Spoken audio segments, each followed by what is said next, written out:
right here on the Mix Lab with Jason Rios and Lefty Hernandez on WHCR 90.3 FM, the one, the only, the voice of Harlem.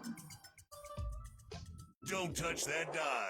Keep it locked on WHCR 90.3 FM, the voice of Harlem.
Oh yeah. Oh, it's gonna be on.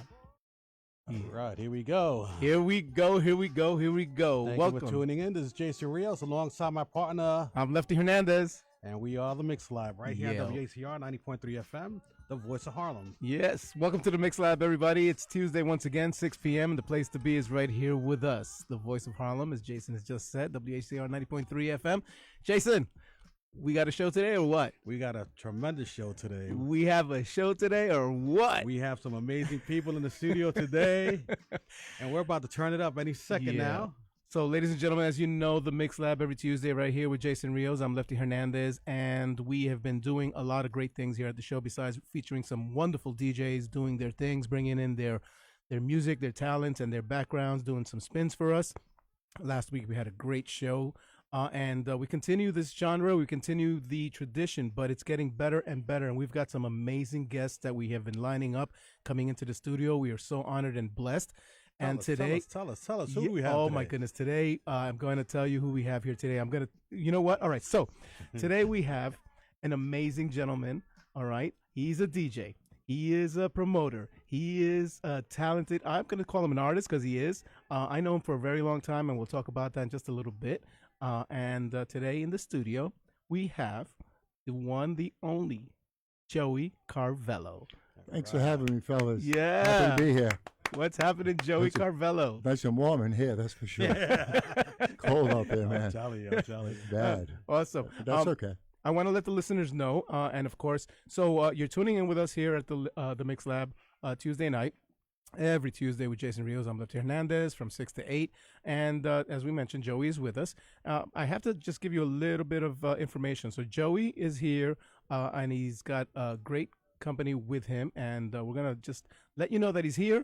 And we're going to also let you know that we'll find out more about him in a couple of weeks. Okay, but sitting with us in the studio along with Joey Carvello is another amazing, talented professional. I know this gentleman just as long as I know Joey.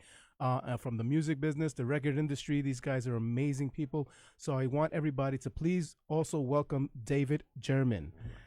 David German is in the studio. Now, David has said to us that he's going to stay quiet. And he's not going to say anything, but he is going to say hello. He is. He just say hello. Good evening, everyone. All right. Yeah, he's live, okay? So, yeah, he's definitely here. So if you guys are just listening, we wanted you to hear that he's here. But we will also tell you, what date was that? So Joey Carvello is here with us tonight. We're going to talk to Joey about Joey. And in a couple of weeks, back here at the Mix Lab. On February 25th. On February 25th, also Tuesday, of course. Our show's on Tuesday, February 25th. David German will be joining us again. And this time, the interview on that day will be strictly David German. And we're going to learn more about him and talk to him. And he's got so much background, as well as Joey Carvello has an amazing history and background in this business that we love, this business we call music. So let's get right into it, okay? Let's get right into the show. So once again, Joey, I love you, brother. Love you, welcome. Yeah, man. Welcome to the show. Welcome. Thank you. I'm awesome happy to be here. So, the fact that I know you, I know you as a record promoter. When I met you, you were with Atlantic Records. Yes. And we will talk about that in just a little bit. But I want the people to know you. I want them to hear from you, who you are and where you come from. So we're here in New York. A lot of us are all New Yorkers. We're all New Yorkers. But Joey, where are you from originally? Well, I'm a Bostonian. I mean, this is really crazy to be, the voice of Harlem from Boston. There you go. I love it. For a lot of reasons, that's crazy. So From Boston in particular. How does a Bostonian say Harlem? Harlem. I'm in Harlem. Not the bar in Harlem. Come on up, guys. Come see me. Yeah. On the radio. Yeah. Joey's from Boston. But I've been in New York now since New York and Jersey.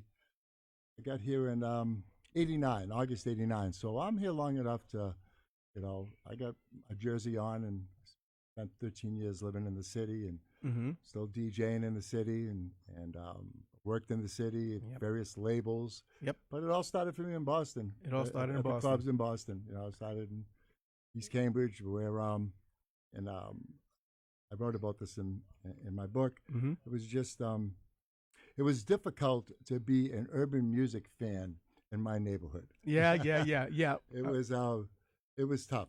I had to hide my temptations by Four Tops Records. Is that amazing? The stuff I was called and I was referred to was just crazy, and it's just amazing that I was able to get out of that you got through it, and make the transition. But that had a lot to do with what happened socially in the 60s. I mean, right. If you were into music, you were, no matter where you grew up, if you were truly into music in the 60s, then you were into Motown. And, right. And in Motown, let me tell you something.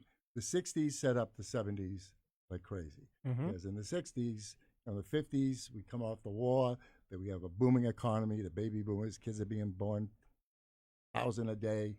Everybody's doing great. And the 60s come around and we start to take a look at our inner selves.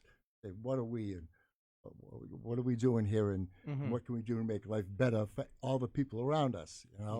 And I started, in the music started me thinking about, wow, this is just amazing that these songs that they're writing are just so much. I'd love to hang out in Motown, and then you come with, you get a guy like Muhammad Ali with Cassius Clay. Then you come with Cassius Clay. Now here's this really handsome, articulate black man that appeals to white people. Scares the shit out of people, scares the hell out of people. Sorry. That's okay. Beep, sorry. Beep. Scares the hell. Scares the We're working on that. Getting a delay. Yeah, scares the hell out of people, which you shouldn't, because it was like he was accepted into white culture. It was like they're invading us. That's just insane. It's crazy. Then you have Malcolm X, and everybody's like, white people going, get it that the Malcolm X, and all Malcolm X wanted to do is teaches people how to spend for themselves, take care of themselves. Right. Then the Black Panthers come around, and that really scared everybody to death. But those guys were taking care of their own neighborhood, taking themselves. And the violent ones were the white guys, with the weathermen here in New York, blowing up buildings. But then you have the Beatles, and then the Beatles comes to the States and gets right in the middle of that pot, and all of a sudden, it's like things start to loosen up. Right. You know what I mean? Yeah. Music starts to cross over. Yeah. All of a sudden, a lot more black music is making it out the top 40 radio.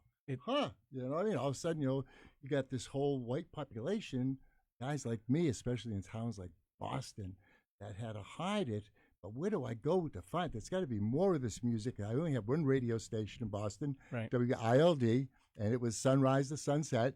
Sonny Joe White, the great Sonny Joe White, was the morning show DJ and programmed it. And that's the only place that white folks go to get black music. But it was tough for us to take the black delivery. I had no idea what a Colt 45 or Concolene was. I had no idea, and I didn't care. I just wanted the music, more of the music, more of the music, more of the music. So I heard about, we were going out to clubs, and we're going to these usually band clubs where they, it was just horrible music, just bad rock bands. And my friend Frankie DePasquale told us about this place. I heard about this place called Zelda. Yeah, tell us about Zelda. Zelda. That was your first experience. That was my first one. And they said Zelda. I said, what's a Zelda? I said, it's this little place up on Calm Ave that everybody gets dressed up. The waitresses are all hot. They like Playboy bunny outfits, and they play all soul music. They play all soul music, and so it's called a discotheque. Discotheque. I said, okay. So right to the Webster Dictionary. Right to the discotheque, and music library. That's a French to it. So okay, that's cool. So okay, they're playing records. There's not bands. They're playing records. Right. I said, okay, we're going. So we all get cleaned up and we go. And the short version is, we see the velvet rope. And back then, the velvet rope was a welcoming sign, which changed a lot down the line. But we get in, and and this is like, I see this part in black and white until I walk into the club and I go through the doors, and the first thing I hear, which I never heard before, Soul Makossa by Manu Dibango. Can you imagine a guy who likes soul music, never heard that record before, walk into a club with speakers everywhere and a mirrored ball and dancing, and you look and you're going, it's Soul Train, only it's white people. What is this place? Where am I? Am I in like another universe? It's holy God. And my friends, of course, they're going after all the beautiful women, all the girls.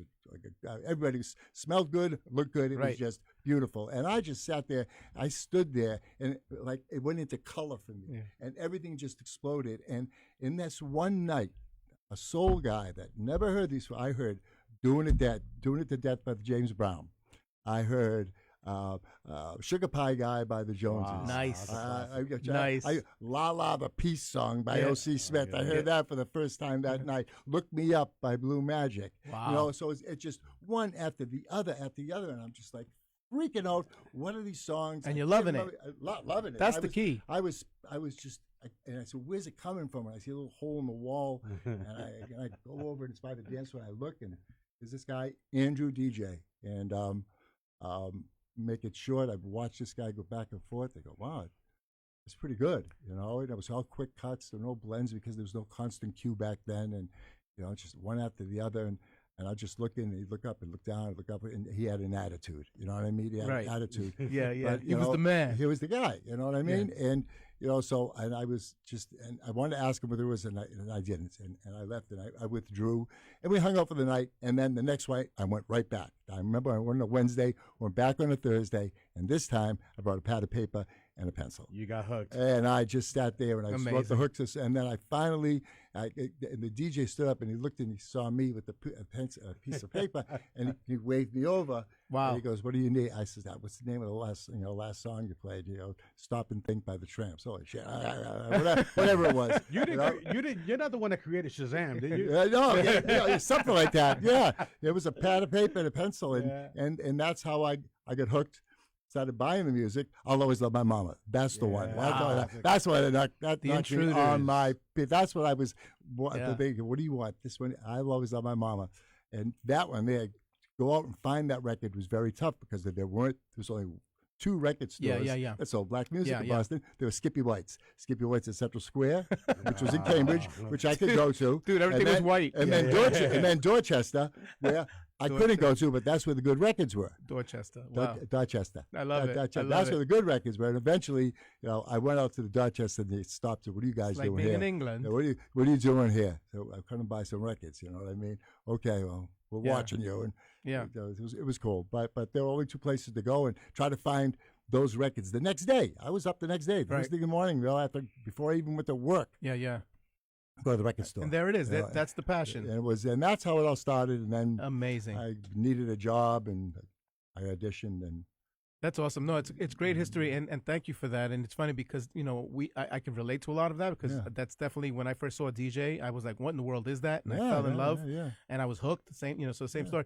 And it's funny because you mentioned so being from Boston, and like very similar to what we have and who we are here in New York, but obviously number wise, Boston is a much smaller Boston much was smaller town. There was a definitive line. Right, but between also black and white in Boston. right, and so therefore, what was accessible to us here was very limited, for you, and you guys were born into it. I used to come here to buy records. After I DJ'd, I come here and I get jealous. I hit BLS and go. Oh, well, the funny thing is that you mentioned like being in the '60s and '70s and having a similar, growing up similar, right? So I remember for us, the New York radio stations were like WABC or WMCA, right? The good guys, and the top 40 was. You'd hear Elton John. You'd even hear Elvis, some of his later stuff, and, that kind of top 40, material. But then you would hear, like, the Spinners. Or you would hear, like you just said, some of the R&B groups, Earth, Wind, something later on, Harold Melvin and the Blue Notes. The Spinners were like one of those that really broke through that. So it couldn't be a fall in love. That album was just, forget about it. But I could relate so much because even though, like, we love music, and we probably, I know that I fell in love with music before I even knew I fell in love with it, right? And listening to music, no matter what it was on Top 40, but there was something about the Motown and all those R&B songs when those came on. Yeah, it's hard. We felt the groove. I liked that before. I have tattoos. My tattoos are all rock and roll tattoos. Yes was my favorite band. Do we have time to show them? Yes was my favorite band. I was Buffalo Springfield, Crosby, Stills, Nash and Young, wow, Cream, Zeppelin. Led Zeppelin. I went to see Hendrix. I went to rock shows every weekend. I couldn't go to the R&B shows because I just couldn't go to the R&B shows. We weren't allowed, And I think that it really changed a little bit when Martin Luther King got assassinated. Martin Luther King Day. Happy birthday, Martin Luther King. In Boston, James Brown was at the Boston Garden. Right. So you can imagine what kind of heat there was. But the mayor of Boston, his name was Kevin White. Can you believe that? Amazing. White. His name was Kevin White. Comes out on stage, gets with James Brown on stage. They have a little conference. And there was no rioting in Boston that night because what James Brown and Kevin White did, it was on TV. It was televised. So we, as bad as Boston was, we thought for sure when Martin Luther King got assassinated. I know. I got beat up because I got comforted, a girl in my class the next day. And I thought for sure that Boston was going to burn. But it didn't, But it didn't change either, but it didn't burn. Well, you know what, and also through time, right? Like, the political heats, but also the fact that throughout it all, it always seems that music seems to be, to soothe the savage beast. That's music always is, It brought everybody together. Always. And I could see if it was like it was the fifth dimension at the Boston Garden. Okay, but this was James Brown, right? And James Brown was still "Say It Loud, I'm Black and I'm proud." He brought it up. He was, he is, a powerful show. He had that showmanship. Power. But he was just he knew and he did it, and that was big. And that's a great point, right? So for us, great music and we love it, soul power, and say it loud, say it proud, sounds right. But at the time, the political heat, and at the time when he was doing it on stage. When all this is going on socially all around, it was definitely a moment of like, let's keep an eye on this. Also, you got to give Ed Sullivan a lot of credit for what he did in the '60s and how he presented. He did. It's a man's world.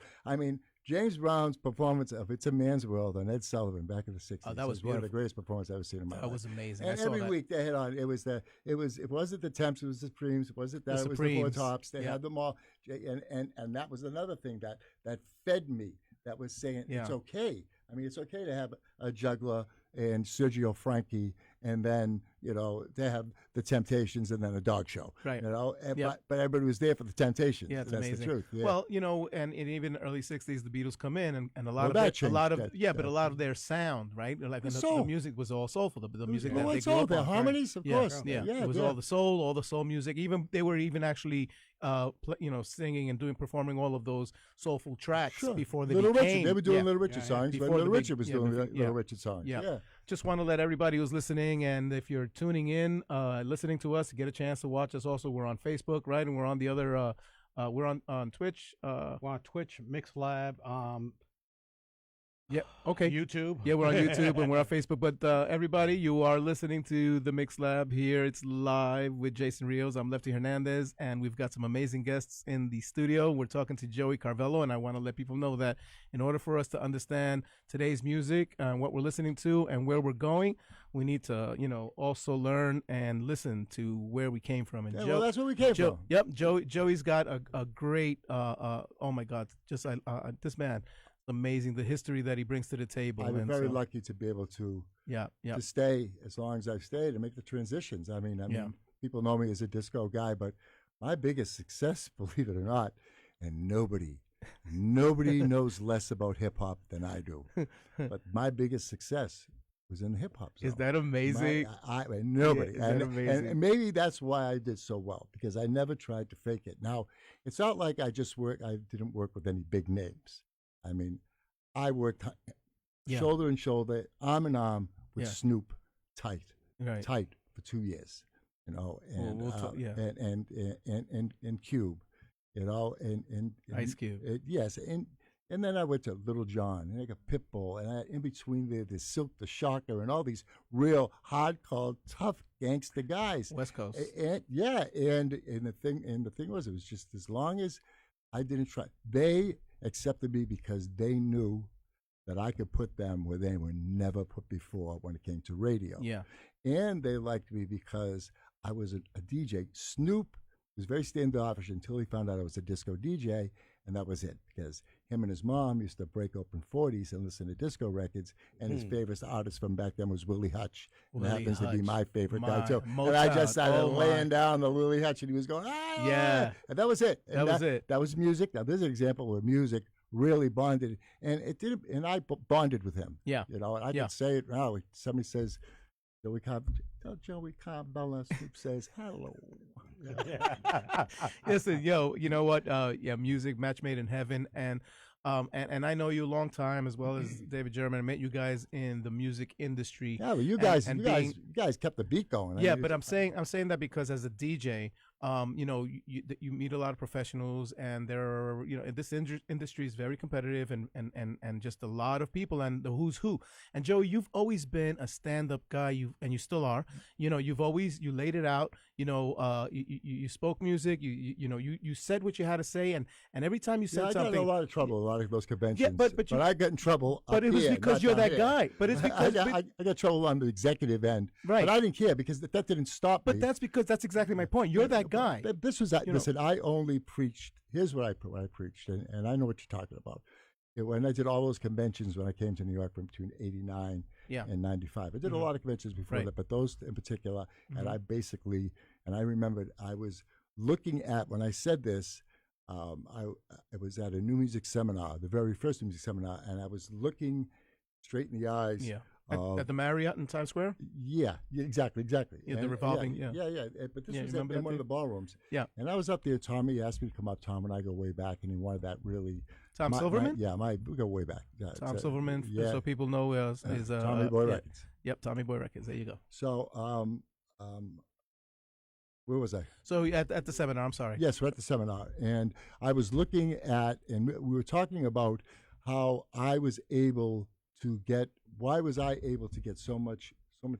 Get my record company to go get all my dance records on the air. Like I just come out the Bingo Boys in the top 10 radio. So how did you get your? And I said, whoa, guys, and I'm looking right at it. I said, what are you talking about them? They didn't do shit for me.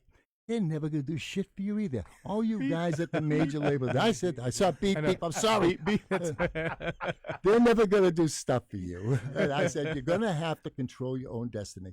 Anybody out there, this was probably 1990. I think it was 1990, 91. Yeah, that's when, I was coming off of the Bingo Boys, so it was 91. You came into Atlantic in 89, right? Yeah. So I mean, and I said, and I got a lot of heat for that. But the fact of the matter is that you had to give it to them on a platter. This was very common to all the major labels. They hated the dance music departments. Right. And I'm not going to speak for David, who's sitting next to me. And by the way, David is my publishing consultant. I wouldn't have a book without David, just so everybody knows that. Yeah. That's one of the reasons why he's here, besides my But people friend. also know just his background, too. He was a director at Arista Records, but we'll talk about that in 2 weeks. It may not have been as bad for him because David was a little bit more passive-aggressive than I was. I was not passive in any way, shape, or form. Yeah. I went and I got it. You said it how it was. I said it, and I think it worked because a lot of people started to step up, and all of a sudden, RCA is crossing over a lot of the black boxes crossing over, and but Joey, you also did it. The thing with you is that even though I had an open door policy too. Yeah, but right, yeah, you did. I shared my relationships. You did it, but you also maintained. You're humble. You're humble, you're honest, and and you never turned your back on anybody. No. People who came to see you, you said hi to everybody, and to let people know again. So Joey, when I met him, he was at Atlantic Records, but he has some history before that, and even and I want to talk about this too. The fact that even though you were at the record labels, and we'll talk about the other record labels too. I think we even did you for Vince Pellegrino. You and I were there. I worked for Vince Pellegrino. I worked at Sin. Yeah, at Sin. Anyway, and we'll talk about that too. But also the fact that even though you were bringing records to the radio stations here in New York, up in Boston, were you a program director? I was a music director at Kiss 108, but I had Kiss 108. I helped put together. That's the first crossover station. I helped put together the crossover radio panel. Here's your history, people. Yeah, didn't exist in 1989, 90, 91. Didn't come around until 1993 is when we started to monitor. We started to monitor radio. In the meantime, I had relationships with about 15 to 20 top 40 radio stations that played dance music, whether it was for a mix show, or they had 1 hour, or they had 6 hours, or it was a 50-50 station. I was in with all those guys. They were not necessarily reporting to Billboard. They didn't make the charts. They were just making a lot of noise in their market because they were playing dance music. So at that time, the head of the charts was a guy named Michael Ellis. I know Michael Ellis. Yes. So Michael came to me. Said, Joey, he said, how many stations out there do you believe are pure crossovers? He said, I was, about 15. He goes, okay, let's start with them. When we get to 25, we'll start a chart. And that's how the chart started. I gave him the first 15, and the crossover chart started. And that's why Robin S., when I was working Robin S. at Atlantic, Atlantic didn't know I was working the record. I didn't tell them that I was working the record. Right. Well, Robin S. They didn't know because I didn't have any of the stations reporting it. And then when BDS came on, it just showed up. It was the number one selling record. It was the number one researching record. It was the number one played record at Atlantic. And they hadn't even touched it yet. Amazing. And two things. Tell people what BDS is. I know what it is, but tell people what BDS is. It's a Billboard data system. What it does, it tracks airplay. It's media-based now. Right. There's both of them. It tracks airplay. So when a radio station plays a record for more than 90 seconds, it gives you an impression. Exactly. And it'll tell you in real time. You can tell when your record's playing in real time if you want to.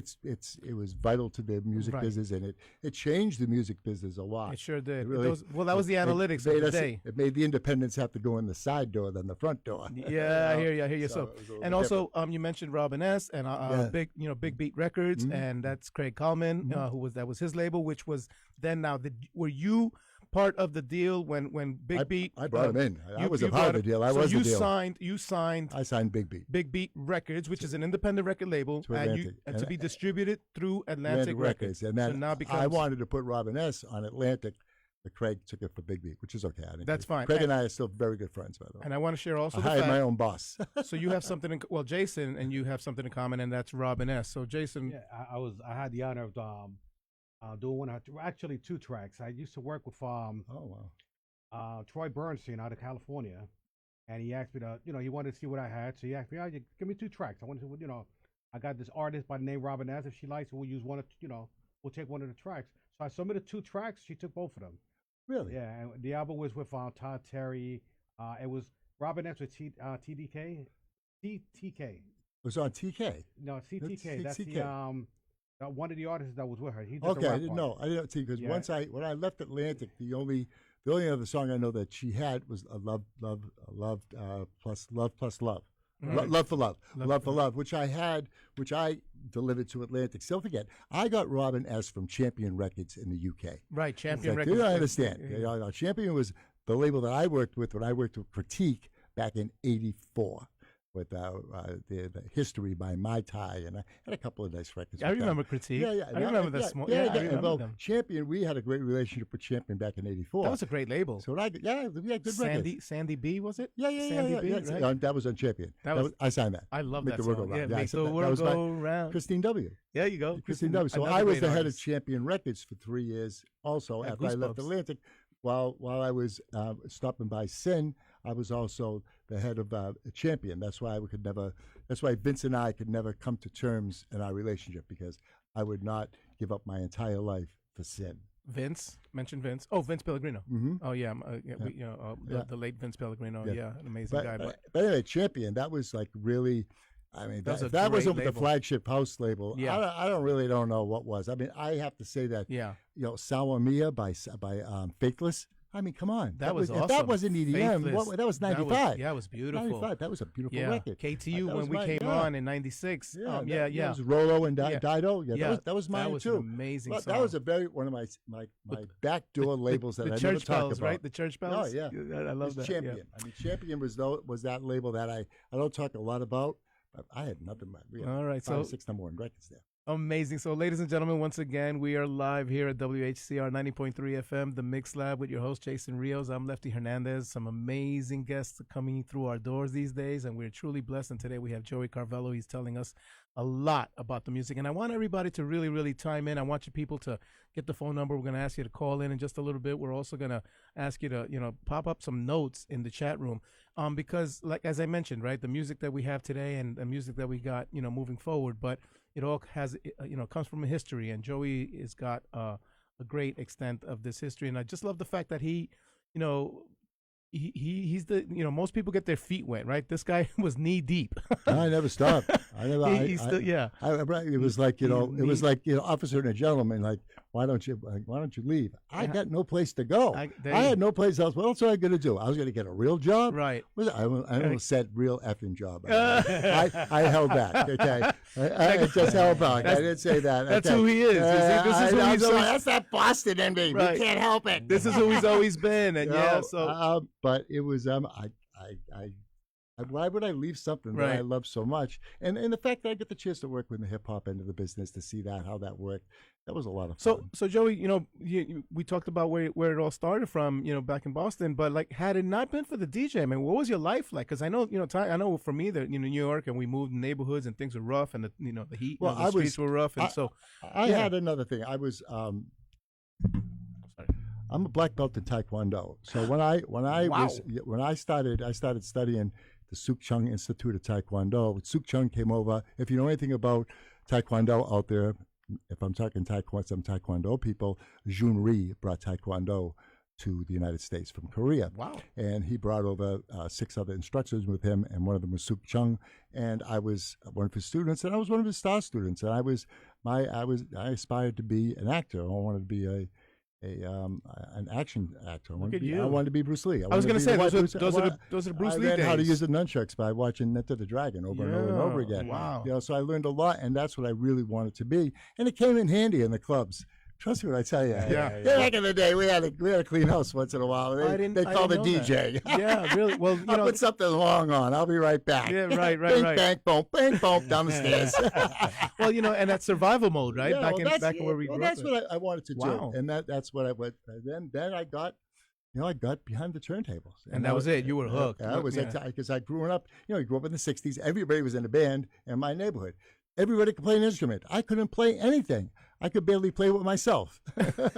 I could not do anything. I couldn't play bongos. I had drums, guitars, anything. I couldn't play anything. So I was never going to be. All my friends were in bands, and I'm just carrying stuff. Yeah.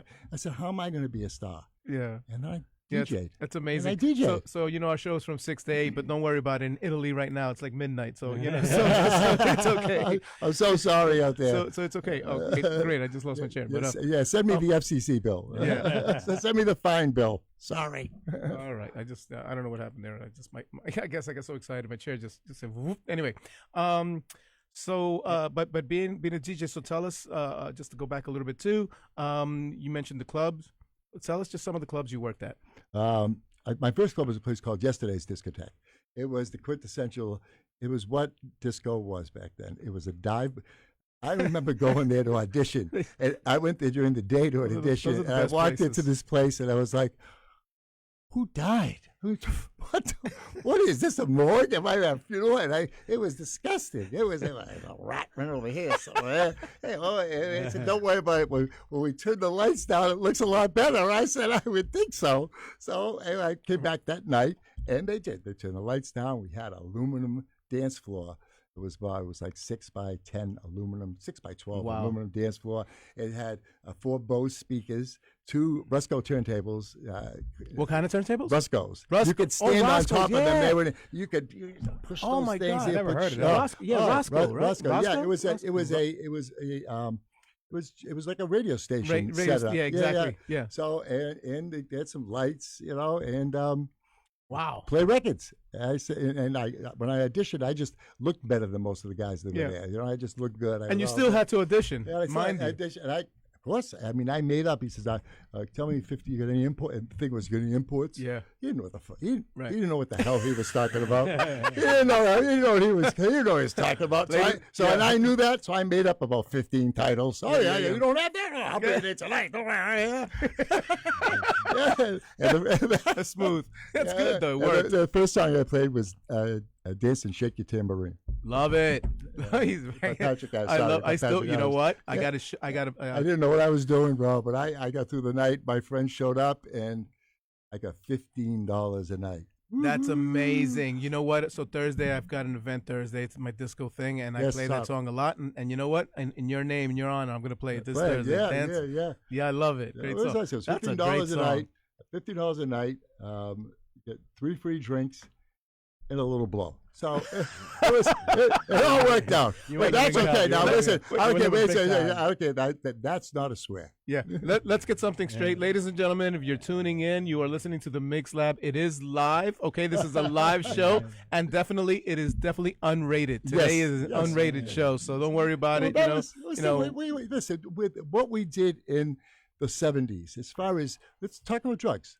Let's talk about the drugs of the 70s and why it worked for us, because everything was so clean. Yeah. There weren't like 18 dealers running around, and they had this pill called the Quaalude. He just said everything was clean. I was going to ask you the drugs, right? The drugs were very clean, very, very clean. The drugs were clean. Very clean, very nice. And they had a thing called a Quaalude, which they took off the market. They were the Quaaludes, and it had no medical properties to it all, except it just made you feel great. Yeah. Now, Studio 54 documents, they all talk about the Quaaludes. We call them disco biscuits. Right. Yeah. Oh my God. Yeah, disco biscuits. And we used to do combination, and we wake up the next day, and we all had day jobs. I mean, I worked at Discount Records during the day. I ran a printing press for Boston Look, Printing. You see another. Yeah, we all got up, and we all did work until I started making the big money, like $50 a night. Right. Yeah. Big time. Hey, big money. So you worked at a record store too. I worked at Discount Records. A lot of Records. DJs. It's funny. We have similar. A lot of DJs have that similar trait. Yeah, sure. You work at record stores. I was at the record pool. I was at a record store. And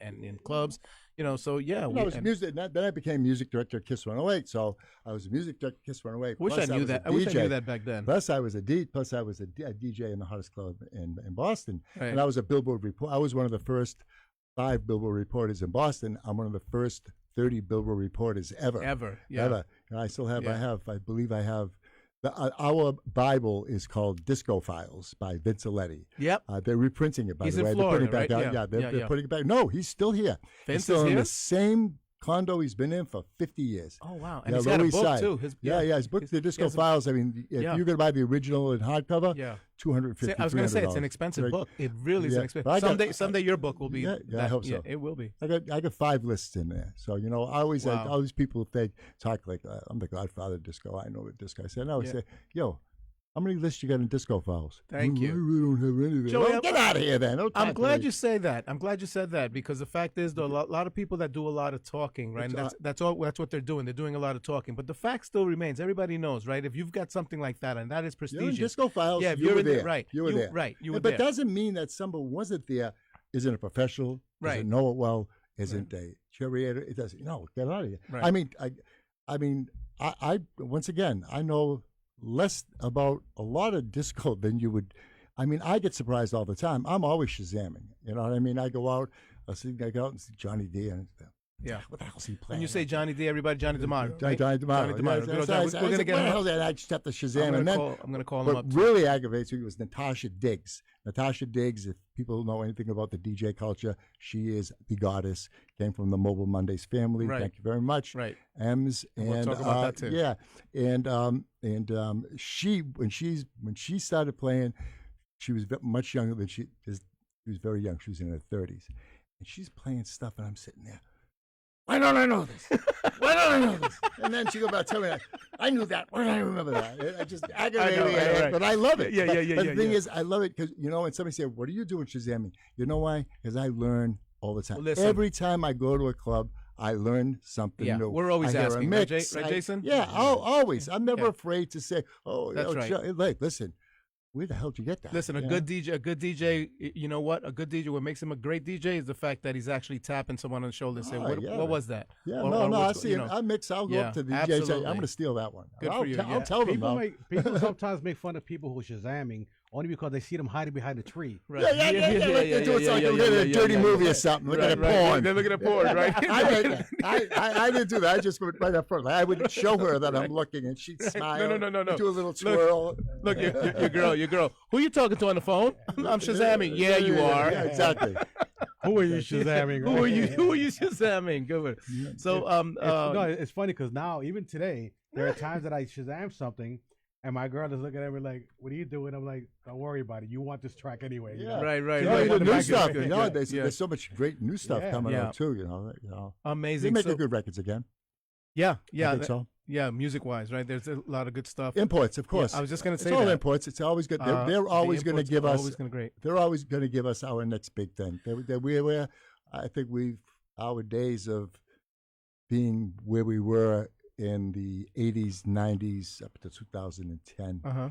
I think it's gone. I mean, you have just one artist, and then you just, where somebody would rather get a record and say, "I love this record, man. I would love to play it," but it's easy for me to play Taylor Swift 5 more times than give you a shot, and that's the state of the business. Wow. That's why I retired, because my style of promotion, you know, that up-tempo guy and my credibility and my background, they didn't care anymore because it was all about stats. Yeah, exactly. And so and again, which is too bad.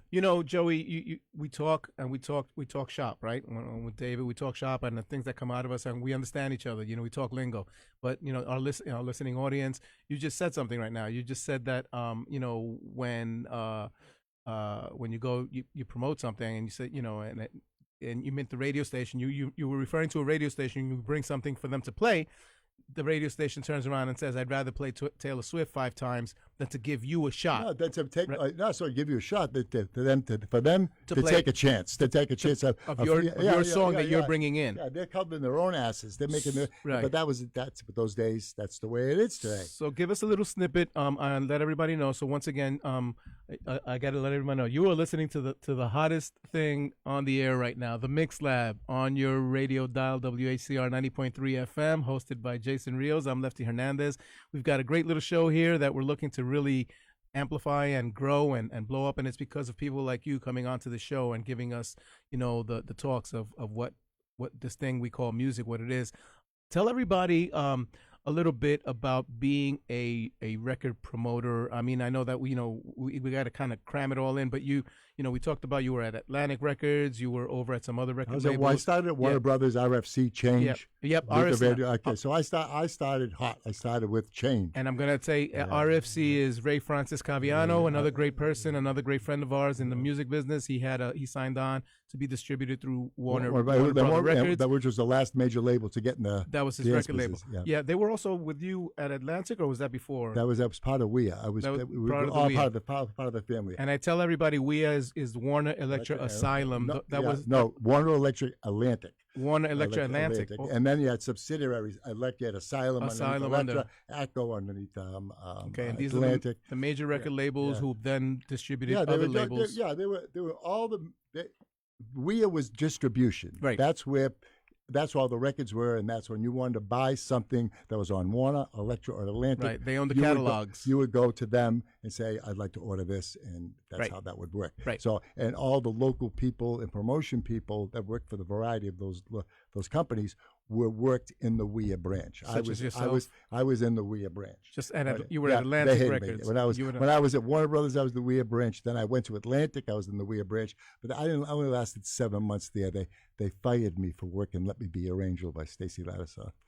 Yeah. What a great song! Yeah, they told that's Cotillion. That was Cotillion Records. Yeah. See, I was looking. I hated.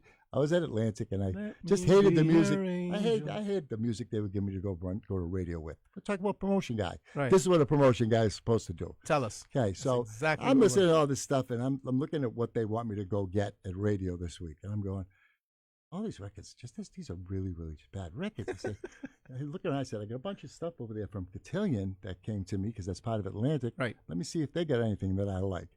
The first thing I opened up was Let Me Be Arranged with Stacey Lattisaw, and I went, wow, this is a hit. I said, you know something? I said, Sonny will play this. No doubt about it. I go right to Sonny Joe White, Kiss One Away. They're going to play this record. So I go out, and I get dressed up like an angel. I get the wings. I get the whole gown. I get the whole outfit. I get the halo. You were a true promoter. True promoter, and it was winter time. And I went to every radio station in Boston, even WBCM, which was a rock station. Story.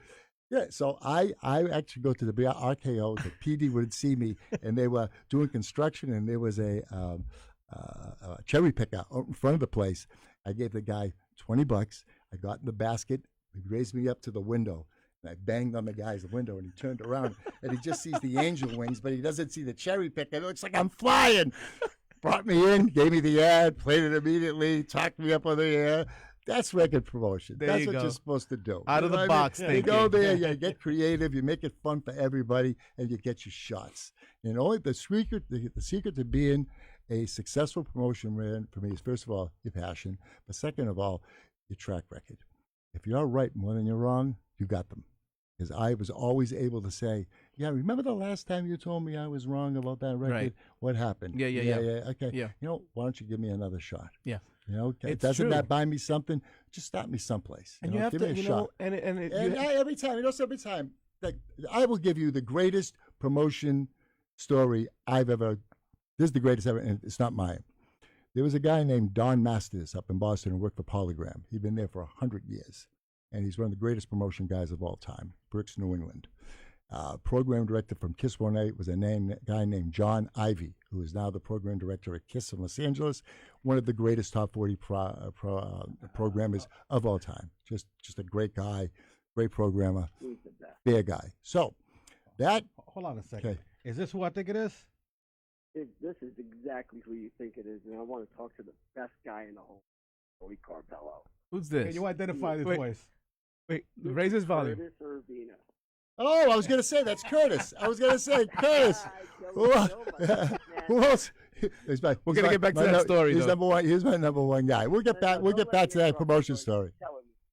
Curtis.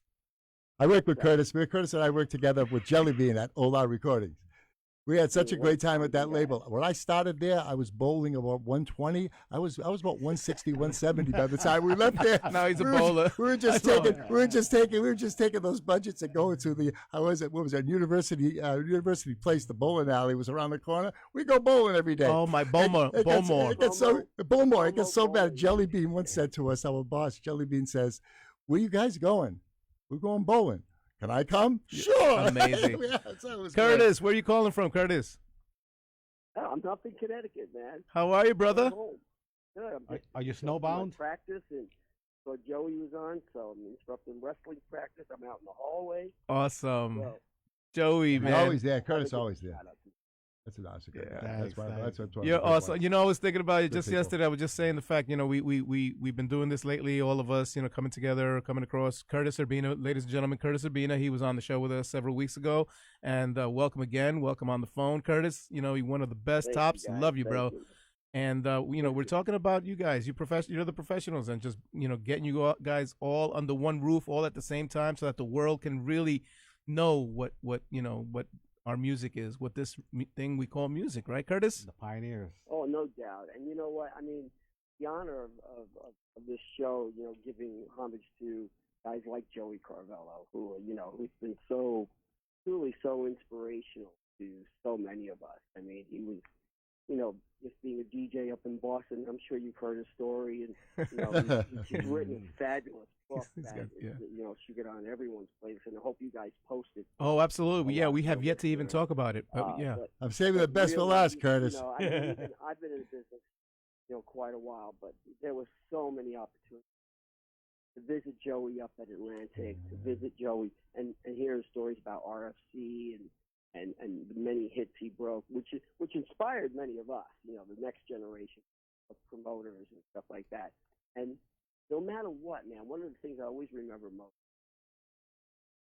whenever I had a question, you know, and thought like, who can I call? You know, Joey always took two guys. yeah, to call. he was that guy. You know, He still is. He was that go-to that, you know, really helped steer, you know, our ship on the right path, how to talk to people, how to work people, how to talk to radio guys, and really, I mean, his evenings were legendary. Oh, we had.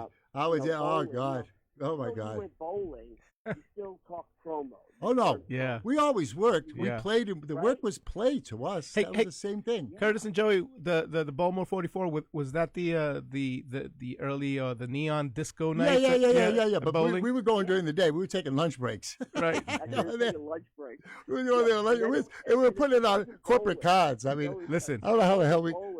We were at Chelsea Piers hitting golf balls. Oh yeah, Oh, remember that? man. That was a good time too. Look at you I was guys. getting Look much at he's better, getting yeah. Curtis. He's getting excited. Oh, man. we had so much fun. JB was such a great But the boss. best- I will tell you, Joey, and you can confirm this. I mean, the best nights were when promo people, you know, all got together. Yeah, we had Sambuca. Especially if radio guys. Yeah, Oh, my God, We used to do Sambuca. Sambuca.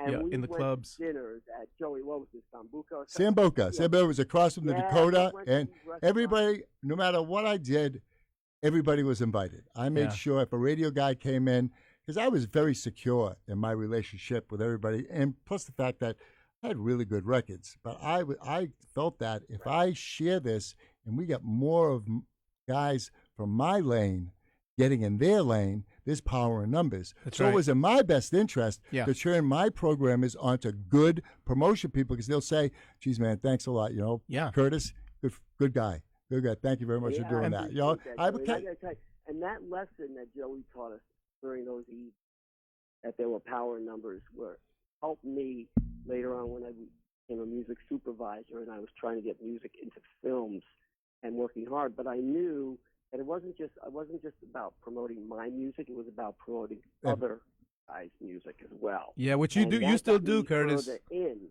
music supervisor. yeah, Yeah. I have a gold record for Gonna Make You Sweat, platinum record up on my wall. Me too. Yeah, but I was working for Atlantic at the time. Right.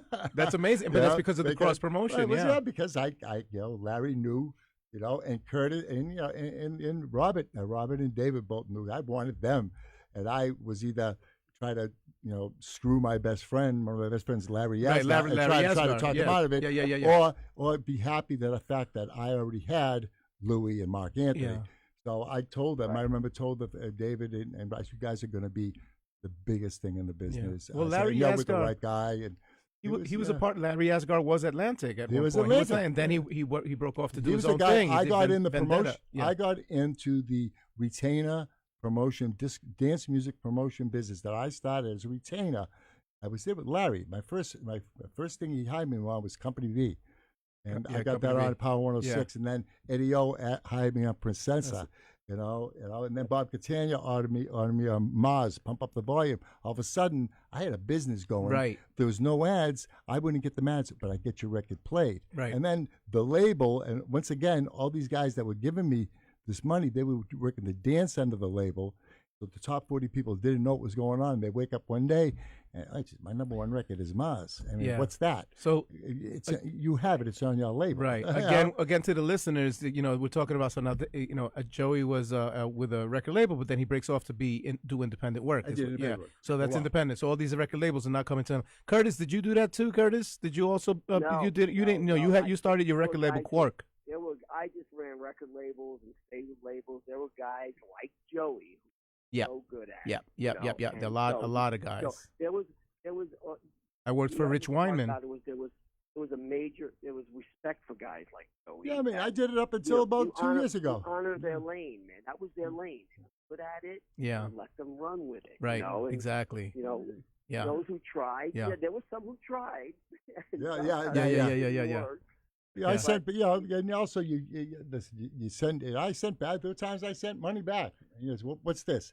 Didn't get the job done, but I made some calls like, "I'm going to give you your money back."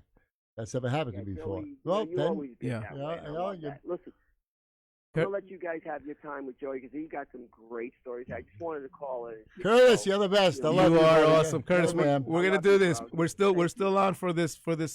Gathering, some kind of dinner or something. We all got to get together, man. And okay.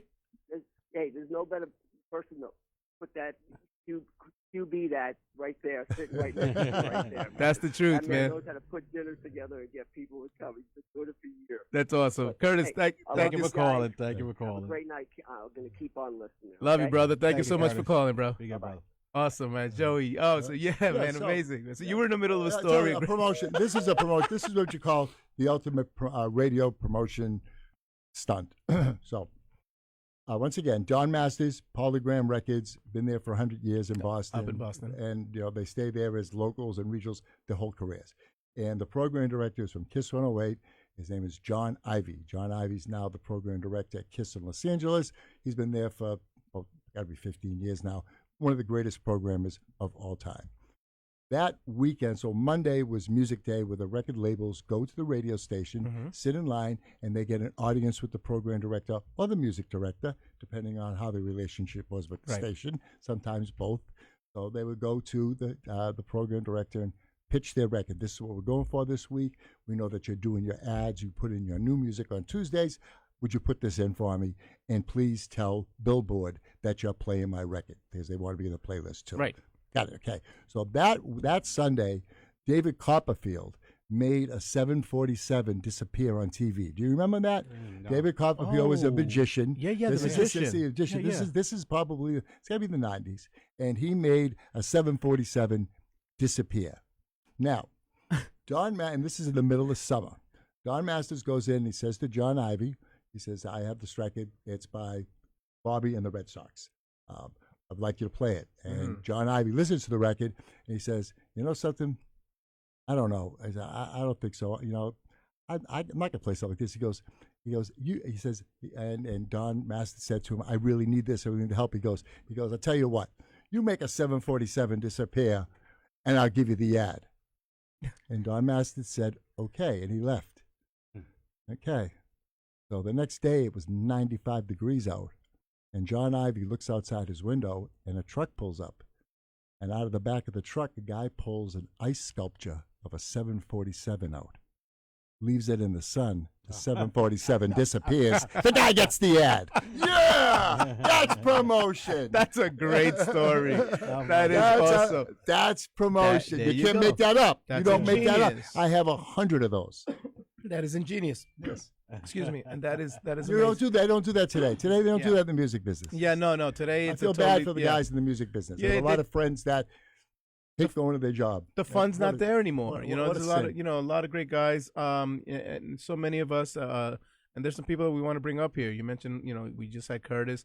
Brad LeBeau came up here to say hi, and he's Yeah. another great guy, and I'm gonna Yeah. bring him. I'm gonna bring him in here too. Yeah, I but gotta- Brad started gotta with call- me. His very first time he Yeah. ever DJ'd, he was going to But- school in Boston, Yeah. and I gave him a gig at Monterey Yeah, yeah. Clubs. He told me that. And I didn't know that. He was on Brandeis, I believe. Yeah. He's another Great amazing guy. person, and he shared some story. And the thing, and I say that because these Great are the guy. guys that did things like that. The kind of ingenuity. You know, I was blessed to be in this business and work with all you wonderful record promoters at the record. David German was at Arista Records Yeah, before that. David was great. He was at Columbia Records. David's a fat guy. yeah. He could tell you. Yeah. on- Oh, yeah, on yeah. April 4th, Yeah. Yo, 1975, he's detailed, at yeah. 3 p.m., Yeah. so-and-so did this, and so-and-so did that. According Yeah. to that time, and it just drives, You and know, I love it. And You know what I mean? I'm gonna drop names. I mean, some of my favorite, like Leslie Doyle at Motown Records. Oh, she's she was great. amazing. But then came Dave. Leslie was yeah. at Electra too. Don't forget, she was upstairs at Electra. That's right, She, yeah. Groovers, she did Groovers in the But that was she was Delight. Yeah, she broke that shit. But man. that came, yeah. Sorry. And also Dave, who was also at Motown. Costanza. Dave Costanza down. Yes, Yeah, another Dave good man. Costanza. Yeah, a lot of great people. Joe Heck at RCA. Joe's still doing the yeah, indie thing. Yep. Joe's A doing lot the of wonderful indie thing. people. And before him was I forgot his name, but I'll get it. Anyway, some great people. But you've got some great stories. You told me a story that I recalled some of it, and I want you to share. And then we got to talk about the Boston talk the about book. the book. Yeah. That you being at Atlantic Records and Ahmet Mr. Gerdigan. Yes. No, Ahmed the- Gerdigan. Ahmet Gardigan, who was the owner of Atlantic Records. The Now, chairman, he was the and the people, founder. and if you don't know who that is, all I need to tell you is go watch the movie Ray, which is about You'll see the Ray that's a- Charles movie. That's a pretty good portrait of and the guy who Mr. Gerdigan. plays the owner of the label, that's who we're talking about. And that's so, and I say that because we're here with Joey Carvello, who worked at Atlantic Records, and this guy who was once telling Ray Charles how to put some notes together or put some songs together for his label Atlantic Records, which was not doing very well at its time, and the things they needed to do to blow it up. They were a jazz label. They wanted to cross over. Right, and so Joey has a story about how Ahmet would call him up and say, "Hey, I got Mick here. No. I'm gonna send Mick over." No, the first one was he said he calls me up. He says, "Joey." Some great I stories. said, how you doing, Mr. Erdogan? He said, "Call me Ahmet." I said, "I can't do that, Mr. Erdogan." Okay. So I'm going to send Phil down, help him out. Okay. So all right. He did it again. Sorry. Beep, I'm sorry. beep. Well, no, I'm sorry. Who the, No, he said it far enough. He said, Who the hell- Who the beep is? I'm so sorry. That's okay, Joey. That's Who what's the hell making this is show Phil? great, I'm man. sorry. Who the hell is Phil? And 2 seconds later, Bill Collins pops his head in the door. And There he's you got go. a record he wants me to do a mix on. And then we ended up watching Japanese porn for about 2 hours. Oh, what a trip! What a trip! That's the God's honest We're still truth. trying to keep this Okay, cheap. well, I'm sorry. but again- Anyway, so I did what I had to do I love it. with Phil and run a remix and something. And then I was like always leery about, he says, "You did, Joey, how you doing, Mr. Erdogan? Call me Ahmet." "I can't do that, Mr. Erdogan. I need you to do something. I want Frankie to sing lead with the Manhattan Transfer. Make it happen." You hear this? Hey, click. Frankie who? Frankie. Who am I going to get? Frankie who? I went, Frankie. You got a knock at the door? No, don't knock at the door. It's Frankie. Not Frankie. And then Frankie Valli. Oh, I said nice. Frankie Valli because I know that there was Frankie Valli was in the Yeah. it was in the building, and I'm a Frankie Valli fan. I've never met him. Just want you to know, excuse me, my Nancy's listening. Hmm? Okay, and you heard what he just said, right, honey? He So just Frankie Frankie Valli. Frankie Valli. So we could never She get loves it. Frankie. Yeah, I love it too. We could never get that together. And then he called me another time. He called me, so he got me twice. Then he called me a time. "Joey, how you doing, Mr. Erdogan? Call me Ahmet." "I can't do that, Mr. Erdogan. I'm sending Mick down. Help him out." And I knew who that was. That's for sure. I'm sending Mick. By this time you were used to it, right? By that time I was ready for Jagger. He came in. We just Mick sat, Jagger? we talked, yeah. What was he like? He was so nice. He was such a gentleman. He was such a dance guy. Talked about "Miss You." He talked to Rod. He said, "I don't know why Rod's so mad about. Do you think I'm sexy?" He's It was Rod like, Stewart. He's referring to Rod Stewart. Yeah, because I worked that record too, and he was just a very nice guy. And that night I went to see him at Radio City, and I sat in between Ahmet Ertegun and Doug Morris. Amazing. Which was really great. Also, they took me to see The Who, do Tommy at the Radio City in between Mr. Ertegun and Doug Morris. They really took me under their wing. Amazing. Until I brought Craig Coleman in. And then that day there, and I don't want anybody freaking out about this, okay? I got out-Jewished that day severely. Here I am, this Goomba. You know what I mean? I'm walking in the first of all, I got this synagogue Jewish guy, a boss of mine, Jewish guy, big, powerful Jewish man, and I'm sitting there in Goomba, and he's like barely hanging on, and I walk in with a 26-year-old kid who went to the same college as him, Brown University, Jewish, whose father owns tennis courts where Doug plays tennis. What do you think happened next, guys? Wow. I hired my own boss. You're referring to Craig Coleman, right? You're referring Craig Coleman. Craig Coleman. And we brought him. And the thing is, the meeting was just going to be. Before the meeting, I wanted Jomanda. I wanted to sign Jomanda. But before I brought Craig in to meet Doug, I went into Doug. I said, "Look, I did this Tara Kemp record for him. Hold you tight." I promoted that. I found that record through Ralph Tashin, an independent of the West Coast. Yeah. That's how I met Craig.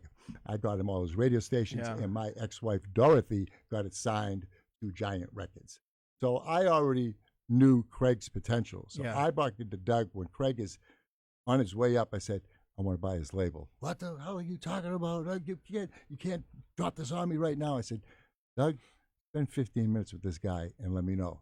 So I introduced him, left him alone. 15 minutes later, I hired my own boss. Yeah, amazing. Yeah, so, he came in, and my DNA will be on Atlantic Records for eternity. There you go. So, and Doug Morris, to let everybody know who Doug Morris is. He was the CEO of Atlantic, and eventually went to Universal, and he's retired since then. Amazing. But that was all part of the inner workings of labels, right? You know. And you're amazing, Joey. It was a great experience. I know. I'm very lucky. I say that, so I got to say this. All right, again, everybody who's listening, all your comments, please keep feeding us your comments. You're listening to Joey Carvello on the Mix Lab right here on Tuesday, WHCR 90.3 FM, the voice of Harlem. And I got to say this really quickly, right? So Jason Rios, amazing friend, amazing guy, amazing DJ. He's your host. I'm your co-host. I'm Lefty Hernandez, and Jason and I are always talking about. So today, it's very challenging, but a platform such as this one that we're on right now, right, the Mix Lab, is the platform that separates, right, the men from the boys, right, and people, as you're listening, again, Joey Carvello. And he's dropping names like, these are all his best friends. Mick Jagger, come on, people, you know who Mick Jagger is, and all these wonderful, Donna. Donna. I was very, very, very, very close with Donna. Donna, Donna. Tell everybody who Donna is. Donna Summer. Donna Summer. Okay, yeah. And so Boston Thursday. Girl. And we're gonna do a disco thing on Thursday, and it's all about those wonderful classics. And I say this because of the importance, right? Jason and I are always talking about, like, how do we, separate ourselves? What do and it's people like you and letting everybody know, Definitely. The history, of what's been done before and where we're at now and where we're going. And I'm always talking about revamping, us and getting together, because I'm a true believer that what happened in, music today's, everything that you could reflect back and look at music, real music history, the Whitney Houstons, okay, right, David? Okay, who was on Arista Records, and David was Arista Records for me. And when I say, like, when Joey says, my records, he was the guy at Atlantic Records that brought in these new artists, put them on the Atlantic label, brought them up to the radio stations played them, and these are the hits that we all recognize, the top hits of the 80s, the top hits of the 90s, and these are the, and I really am a true believer that, the music makers, you guys,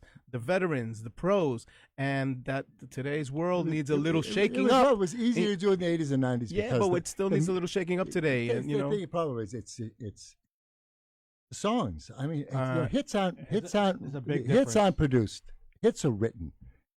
Hits, they're written. Right, they come from the soul. They're written. You can't turn chicken crap into chicken salad.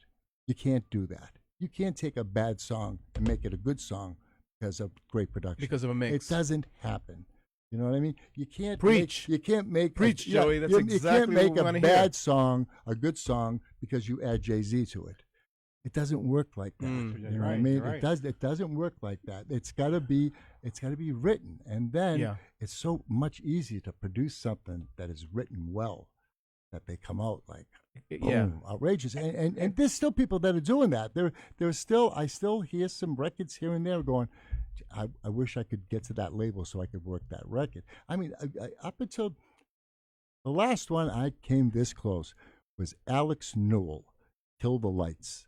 Was I forget who did the mix on it, but it was on Big Alex Beat. Newell. Alex Newell. It's called Kill the Lights. It was in the TV series called Vinyl. There was that TV series called Vinyl that lasted, didn't make it all the way through. And I had the record, and Craig hired me through Big Beat, and I got it. And I went up to KTU, and I had all three of the people that made the Bartel. What was the? I forget the program director's name. He's not there anymore. I'm sorry. Where at KTU? At it was a Bartel. It was Hollywood Hamilton gave me the green light. Well, Frankie Blew. Well, when I came in after him in the 90s. Yeah. So What are the guy's names? He's not there anymore. Dave Cervini. No. Dave Cervini was music. But I had all three. I had the three people, and I had to get it cleared from the head of promotion for Big Beat. Okay, I'm not gonna tell you who it is. A friend of mine. Mm-hmm. And he was the head of promotion for Big Beat because he's the head of promotion for Atlantic. They were going for #1 on 21 Pilots, and they needed every spin they could get. So I had to wait a couple of weeks to get my ad. And what do you think happened? You got to get it when you got to get it. 2 weeks later, the TV series went away, and I lost the record. Mm-hmm. But the record companies are their own worst enemies. Yeah, Their records, they are out there. Trust me, they're out there. You know who's got a lot of them? I've been listening. I get Casablanca sends me their stuff all the time. They always got good records. Robin's always got really good radio sounding records. Why they're not on the radio? It's not definitely. Corey is more of an independent label. The guy knows how to work radio across records. We're talking about Corey Robbins. Yeah, but Profile Records. He gets frustrated with it too. You know what I mean? You can't make the moves that he used to be able to make. Right. He used to be able to go. You had Corey Robbins. You go up to Robbins Entertainment with a record at KTU. It was automatic. Yeah. 5 to 10 years ago. Of course. Boom. Bang. Right. Bing. Boom. You get your Today, shot. it's a whole Today. yeah. Oh, I love it. It's great. Yes, I think it'll work. But I'll play Taylor Swift another 5 times. Right. Yeah, I know. And it's that's it. I know. And that's how it goes. So that's why, guys, it's very important that people keep on supporting the club culture, because maybe, just maybe, that program director will be in a room like a program director from KTU was at the Copacabana. And maybe he may hear some record that the DJ is playing that's a new house record on Defected or Juno that they got off of Discogs. And that program director goes, oh, my God, I'm going to put that in my mix show. That's how this has to work again, because it's never going to work again unless it works like that. That's how Frankie Crocker. That's that's what Frankie BLS. That was That's it. That's what exactly he did. All the greats do. He'd go to the garage. He'd go to the club. Joe Salkowitz had people. Yeah, Joe Salkowitz, another great guy. Tracy Clarity would go to the club. Steve Smith would go to the club. It's funny you say that. Clarity was she was an intern when I was at KTU. She came in as an intern, working for us as an intern. She became dedication. Joe Salkowitz, he just celebrated 17 years. Yes, we just talked 2 days ago. So these are great people. Big BH, I call him Blowhard, Joe Salkowitz. But it goes to show you, we talk about all the time the productions and things like that, right? Jason and I were always talking about, the productions and as far as, music and today and the challenges. Amazing guys. It's great to remix some stuff and have those new mixes. But when you put much of that fucking Guys, I put too much. Yeah.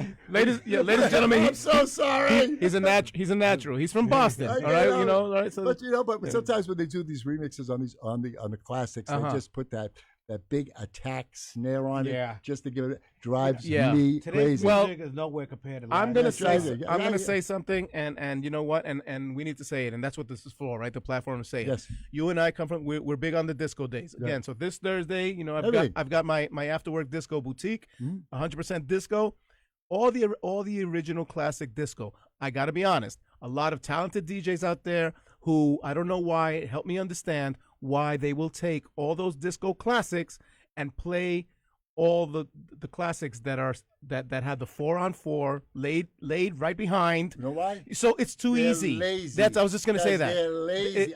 So please help me understand. I sweat. I just did a thing with Jelly Bean. Jelly Bean and Dave saw this. And I had Jelly Bean come play 45s with me once. He'd never do it again. He says, I was sweating. He says, I was tired. Records were running out. I can't. How the hell do you do it? And that's why people say to me, why won't you go electronic? You could be working all over the world. Everything is quantized. Vinyl then, vinyl now, vinyl forever. It's the way I play. It's how I go. I saw you last week on a Zoom. You were on with Jelly Bean Benitez. Yes. And you guys talked about that, and he even mentioned the fact that he couldn't keep up with the fact that, and we all know Jelly Bean. He's a great person, great friend, great DJ, and he laughed about the fact that he couldn't keep up with it. Yeah, that he went to you was it your house or something, and to play, and he said, he said fine. He played at Mobile Mondays. He came to my house to take the records. Then he went to Mobile Mondays to play vinyl. He was like this. He could keep up. He's looking. No, and Jason looking for me and waving. Come here, save me. So Joey, Jason, greatest DJ Jason, ever. right here in today's in today's club, he's a workaholic on the turntables. The guy's like, it's like he makes you dizzy because he just doesn't stop going from one thing to the next, which is that's he's working the music, right? And you just said it, and Jelly Bean and you, these try really spinning. Try 7-inch vinyls that are. Back to me. If you had a song that was 2 minutes and 46 seconds long, and you have to get ready to mix, here's the difference. That's and I got to be careful here because I could easily swear here. The difference between the 45s and the 12s is this: it's like sex. Okay. The 12. Remember where you are. Okay, the 12-inch. We got children listening. On the 12-inch single, you've got an intro and gives you some foreplay. Okay? On the 45, he said that, there's no foreplay. You just got to get it right in and go because there is no foreplay on a 45. Ladies and gentlemen, Joey Carvello from Boston. He gives it to you just like it is. I gotta have it. We're loving this. This is an amazing show here today, and you've got so much history, but also the fact that we gotta let people know. And I'm trying to, I have your bio. I'm trying to get the bio into the chat so that everybody could also read your bio as well, and I want to get that information too. Sure, yeah, so let's just send that to you. Let's switch. I do have you. I do have it. I do have the bio. I just want to get it into the chat room. Let's switch gears a little bit. Yes. So Joey, ladies and gentlemen, Joey Carvello in the Mix Lab with Jason Rios. I'm Lefty Hernandez, right? WHCR 90.3 every Tuesday from 6 p.m. until 8 p.m. I wish we had more time, but. I gotta leave at 7. Oh no! Don't say that. It's after 7. Way after. Oh, okay. I guess I'll stay now. I love it. So, Joey, the great DJ coming from the Boston area, and we already learned a lot. Being record promoter, he worked at the radio station, and he gave us some great stories. But we're on to a new chapter. We're doing something else in our lives, huh, Joey? So what are we doing now, Joey? It took me 11 years, but we finally got published. I got a book out. Came out in late September. We were debuted at we were number 1 for 8 days in the entertainment section of the Amazon top new releases. You got that, people? Amazon. He's selling a number 1 book on Amazon. Amazon Entertainment in September, 8 straight days. And then we stayed in the top 10 on the hardcover for 6 or 7 weeks. And we stayed in the top 10 and top 15 with the Kindle for 6 or 7 weeks. So there was a great buzz. Obviously, most of it is coming out of Boston, but we're starting to feel some action in New York. And you just started. I know you just started promoting. We just started with David German, who's my publishing consultant. He's a guy who's really set this up for me, and we're getting the social media. We have a huge social media campaign going on right now. So you'll start to feel what's coming. And so it took 11 years for me to write it. It's 100% authentic. Well, it says. Tell everybody what we're talking about. We're talking about the Boston Hustle. All right, my book. It's up there, and it's called. And it says the hairspray, the cologne, the disco, and the betrayal. And look on the screen. You can see that we're live. So Jason put it up on the screen along with you. So it's a true story about I think that. People, when you say disco to somebody today, 30s, 40s, in the 50s, everybody thinks Studio 54. And I don't think that's not a bad thing. I'm not 54 was 54. 54, a lot of people think that 54 was good for disco. I don't I'm not going to agree with that. And I hear you. If we had time, because we get into it too, I understand that everybody knows that, the whole world, the United States, the whole world knows Studio 54. Yeah. But David, and I, and Jason, this is not what it was. I want them to know what, like rock and roll wasn't the Beatles. Yeah. It was Little Richard. Well, it's New York. It's the garage to New York. The garage that's a great example. But I don't want to diss Studio 54. It's just that what happened was we had this very. I'm listening. We had disco changed the social fabric of the world. Before disco, black clubs, white clubs, Hispanic clubs, gay clubs, lesbian clubs, whatever clubs. Then disco came around, and it took about 2 years. But it took about 4 years. 74, from 72, 76. All of a sudden, 76, it all came together, and it all came together with Donna, "Love to Love You, Baby." It just drew the sexiness of it all, drew the world into our world, which was okay because the people that were coming into our world, they knew if you're going to come into our world, you have to love this music, you have to abide by the dress code, you have to stay out of trouble, no drugs in the bathroom, have a good time. That's it. And they were letting in, and this was new in 76. They weren't carding every single person who walked in because of their color. People, I go into clubs and watch 15 white people walk in, not get carded. Black guy comes in, boom, carded. Oh, you need 2 IDs. I got 2 IDs. Oh, I'm sorry, you need 4 IDs. Oh, I'm sorry, your laces are the wrong kind of laces. We can't let you in. We fixed that. We fixed that, and that made disco come on in. You open the doors, and then all of a sudden I see on TV Dan Rather come on TV. I remember that interview. And he's going, "There's a new music." Peter disco. Brown, right? Yeah. There's disco and Studio 54. And I just looked at my first ex-wife and said, "That's it. Our lifestyle as we know it in the club, our culture is going to change. It's going to change drastically." And 54. It changed it drastically. It made it seem like, well, we weren't welcoming you in. We thought we were special. 54 made people feel like they were intimidated by disco.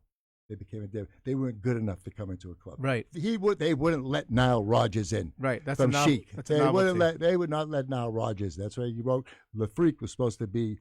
That's the right. F word. That's right. They didn't let. That's right. I remember. They did not. So they made the Velvet Rope was now no longer a welcoming sign. That hurt us bad. A lot of clubs also in New York later on followed that trend of being selective and that velvet rope. It was very intimidating. That's what gave Steve Dahl, the rock jock from WLS in Chicago, the platform that he was looking for the disco sucks and to do disco demolition. To destroy disco. Now, I'm not going to give away who was really responsible for disco demolition, but the real responsible parties are in my book. Okay, so again, back to your book. It's called, all right, so we got it right there, right? The Boston Hustle. Called The Boston Hustle, and you wrote it. You said it took you 11 years to write. To pull it all together. You just released it, I know, so we got together, you, David, and I, we got together, and we did a small little book release party, and we're going to do some more. Yep, and we did one up in Boston. We had a great time. John Luongo, by the way. Is another great DJ. He wrote the foreword. Another great DJ. John is my mentor. He's my mentor, so he really tears me up in the foreword. It's very, very funny. Is he listening to us? He's down. John is great. It's not War and Peace, and the feedback so far, I've had nothing but 5 stars on it. And it's fun to read. The only complaint that I get is this: it's too short. That's because I'm working on the next one. Okay. Well, so people and we're working on a film. So, I was going to get into that next. So the book is available on Amazon, Barnes and Noble. Amazon, Barnes and Noble, and we want to say this too. So we're going to have David German, who's sitting here with us. David German, as we mentioned, was a part of Columbia Records. He was a part of Arista Records, and we're gonna also dig into his brain all about that, like we did here tonight with you. But we also need everybody to know that David German is now handling book publishing, and this book is released through your publisher. Is that right? How's that work? David, when I wrote the book, I finished when I finished the book, I was saying, okay, I finished the book, and then I finished the script. The script was out there, and I was getting a good buzz on the script. Screenplay? A screenplay, yes, a screenplay. Okay. And I said, okay, so let's get the book out. And I said, what do I do? And I'm asking myself what I do. And I forget who I was talking to. And somebody said to me, Dave, I said, Dave German, he's in the publishing business. That's right. Called Dave. Dave told me what to do, how to do it, who to go to, when to do it. Yep. He reviewed it. He read it 3 times for me. And if it weren't for Dave, I wouldn't be published right now. I got to tell you. And he's been with me all the way. Yep. All the way through. He's been booking stuff for me. He's here now. Just been fantastic. And he's been Yep. we were friends before. Yeah. But now this is a great business relationship. And Dave will be with me as long as I'm writing books. He'll be with me. And I will say why these things happen is keep it in the family. My experience with you guys is the fact that you guys are those professionals that when you say something, it's 50% done already. Oh, no. You guys are definitely go-getters. You guys are guys of action. Well, that's it. You People guys, with the book, people say, a lot of people talk about it, and then you do it. Yeah. And that, even like John Lamont was like, and he's always writing. Yeah. John's always writing. And John is my biggest critic. He goes, how did you remember all this stuff? Right. He says, how do you? It's not I easy. know you. He says, how? He says, and why are you still alive? I said, first of all, This industry, this is the truth, and this is not a commercial. Prevagen. I started this book. When I started this book, I didn't remember half the stuff I remembered 2 years into Prevagen, and all of a sudden, names are coming out of the woodwork. I go, I forgot. You're back into the book. We were doing edits up until I think about 3 hours before I closed my eyes and hit release. Send, hit send. And but yeah. That's amazing. So you got the new book. You just put it out. So how long has it actually been on the market now? It's been out since September 21st. September. So we're like 4 months. Yeah. Just that. Ray Caviano. Ray, another great guy. And he also did a lot of promotion. He's doing promotions on the. Oh, on the yeah, book, He got through our bass, that dance bass that we needed. Yeah. Come on. And again, I go right to Ray. Again, diehard guys that really, he's my second member. You guys John are foot Luongo is my soldiers. first mentor. You're foot soldiers. Yeah, you guys get out there, man. yeah, You work the streets, man. Luongo was my first one, my first mentor, and Ray was my second. And Ray did a lot of promotion for me on the Awesome. on the book as well. So the book is 4 months old, and you're doing radio. Tell us what you're doing with it to get it more out there. What's going on? We just started a massive social media campaign that kicked off about 4 weeks ago. It's kicked off about 4 weeks ago. So you start to feel through social media. And I'm going to keep on DJing, doing in-stores. I'm going to talk about that too. Podcasts. Anybody needs me, I'm there. We also, like I said, it leads. This all leads. I wanted to have a legacy. Mm-hmm. Nobody is more surprised than I am of the success of the book and the reception of the book. I did it with no intention except for I wanted to have a record.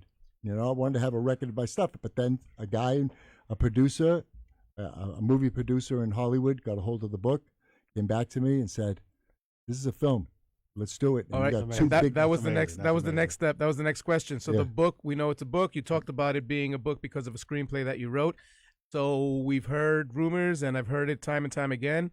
Screenplay is on its way to becoming a movie. Where are we at?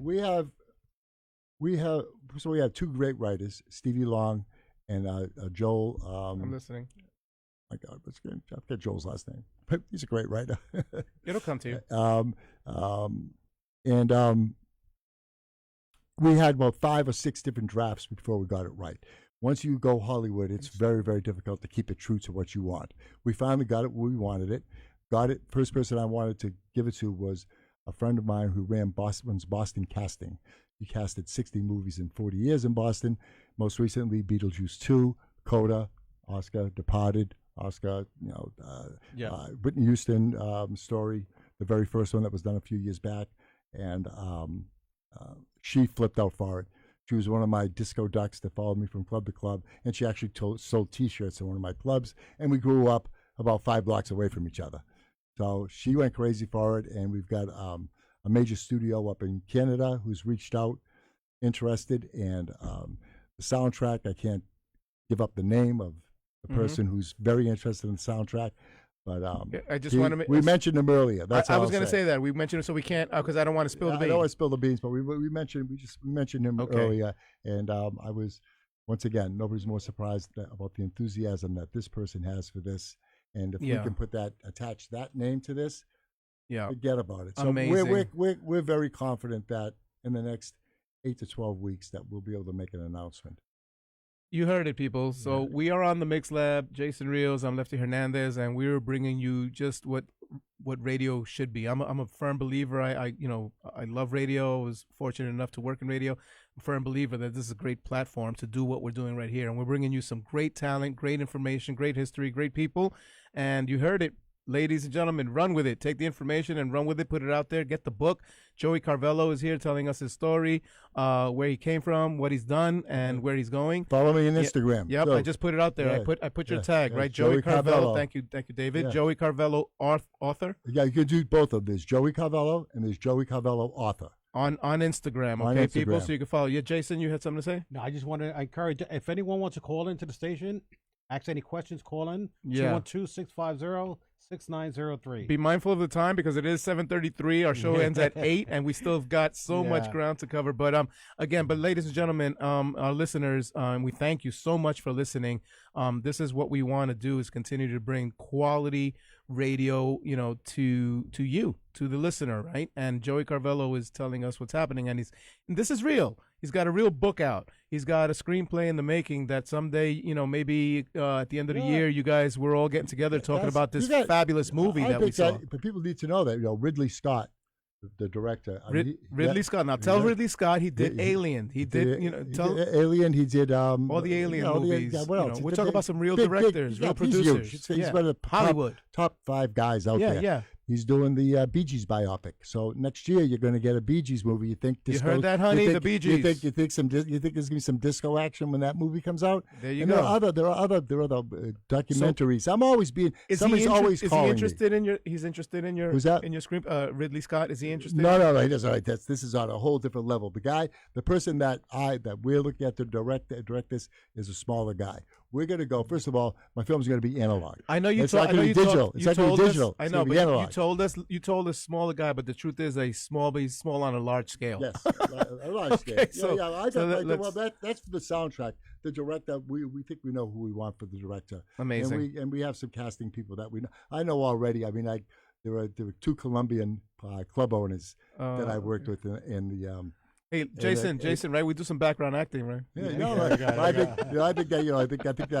that Pitbull and Jelly Bean might fit those roles really, really well. Oh my goodness! We'll Yeah. As the Colombians, I can see it. We're definitely going to keep it in the family. But, yeah. The problem is that everybody in the movie, except for maybe 4 characters, are 21 and 22 years old. We're all kids. These are all kids. I know. They're all maniacs. I know. So we can't bring our canes. Yeah. You got to bring a walker. Our dentures. Yeah. You bring a walker.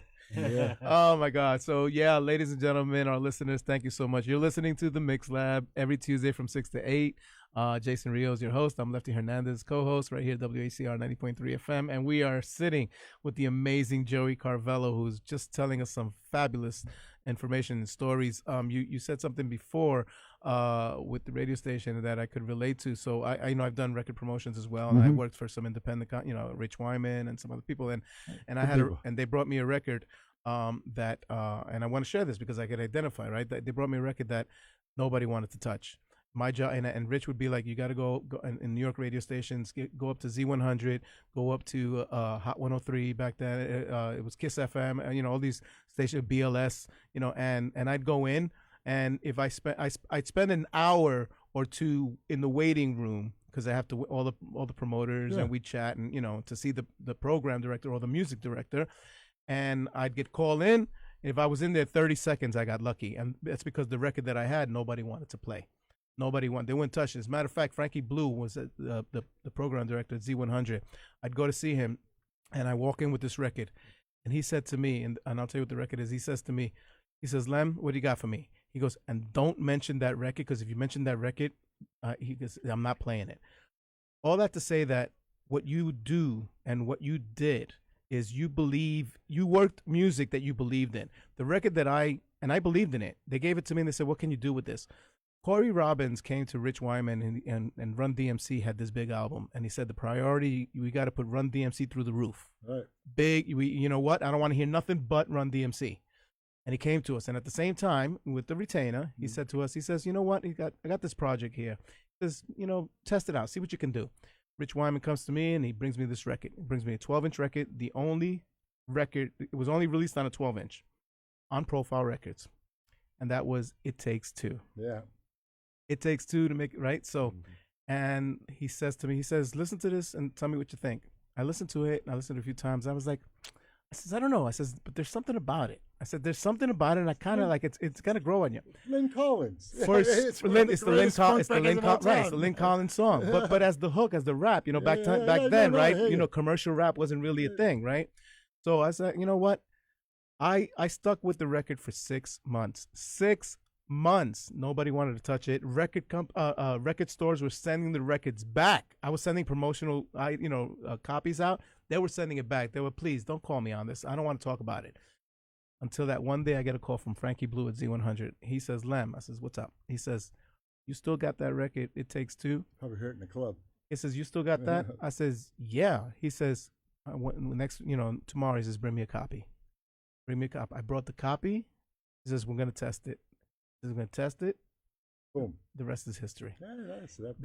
They turned around. It was such a smash that they turned around and told Rob Bass, they said, do you have an album? And he says, that was it. Yeah. They rushed him into the studio to cut an album in 2 weeks, to cut an album. And his album went platinum, double platinum.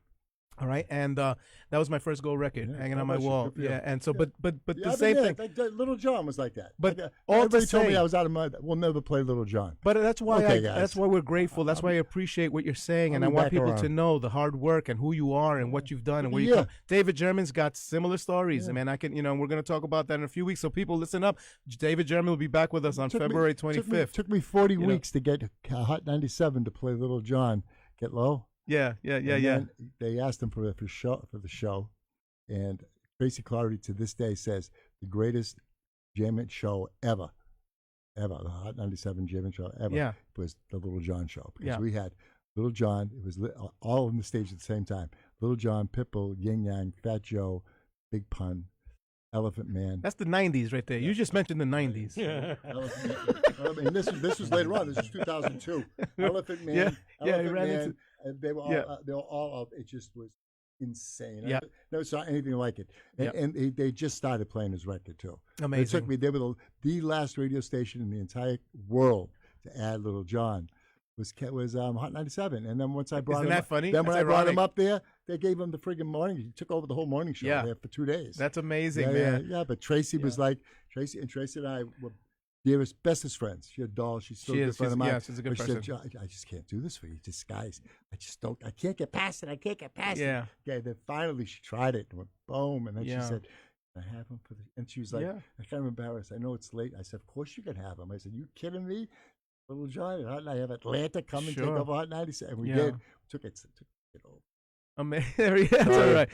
Ladies and gentlemen, you know what? This is quality radio today. We are definitely slamming a great show, and thank you. Jason Rios, and I'm Lefty Hernandez, and he and I are always talking about what are we going to do, how we're going to elevate this, how we're going to bring this to a classy level, right? And this is it.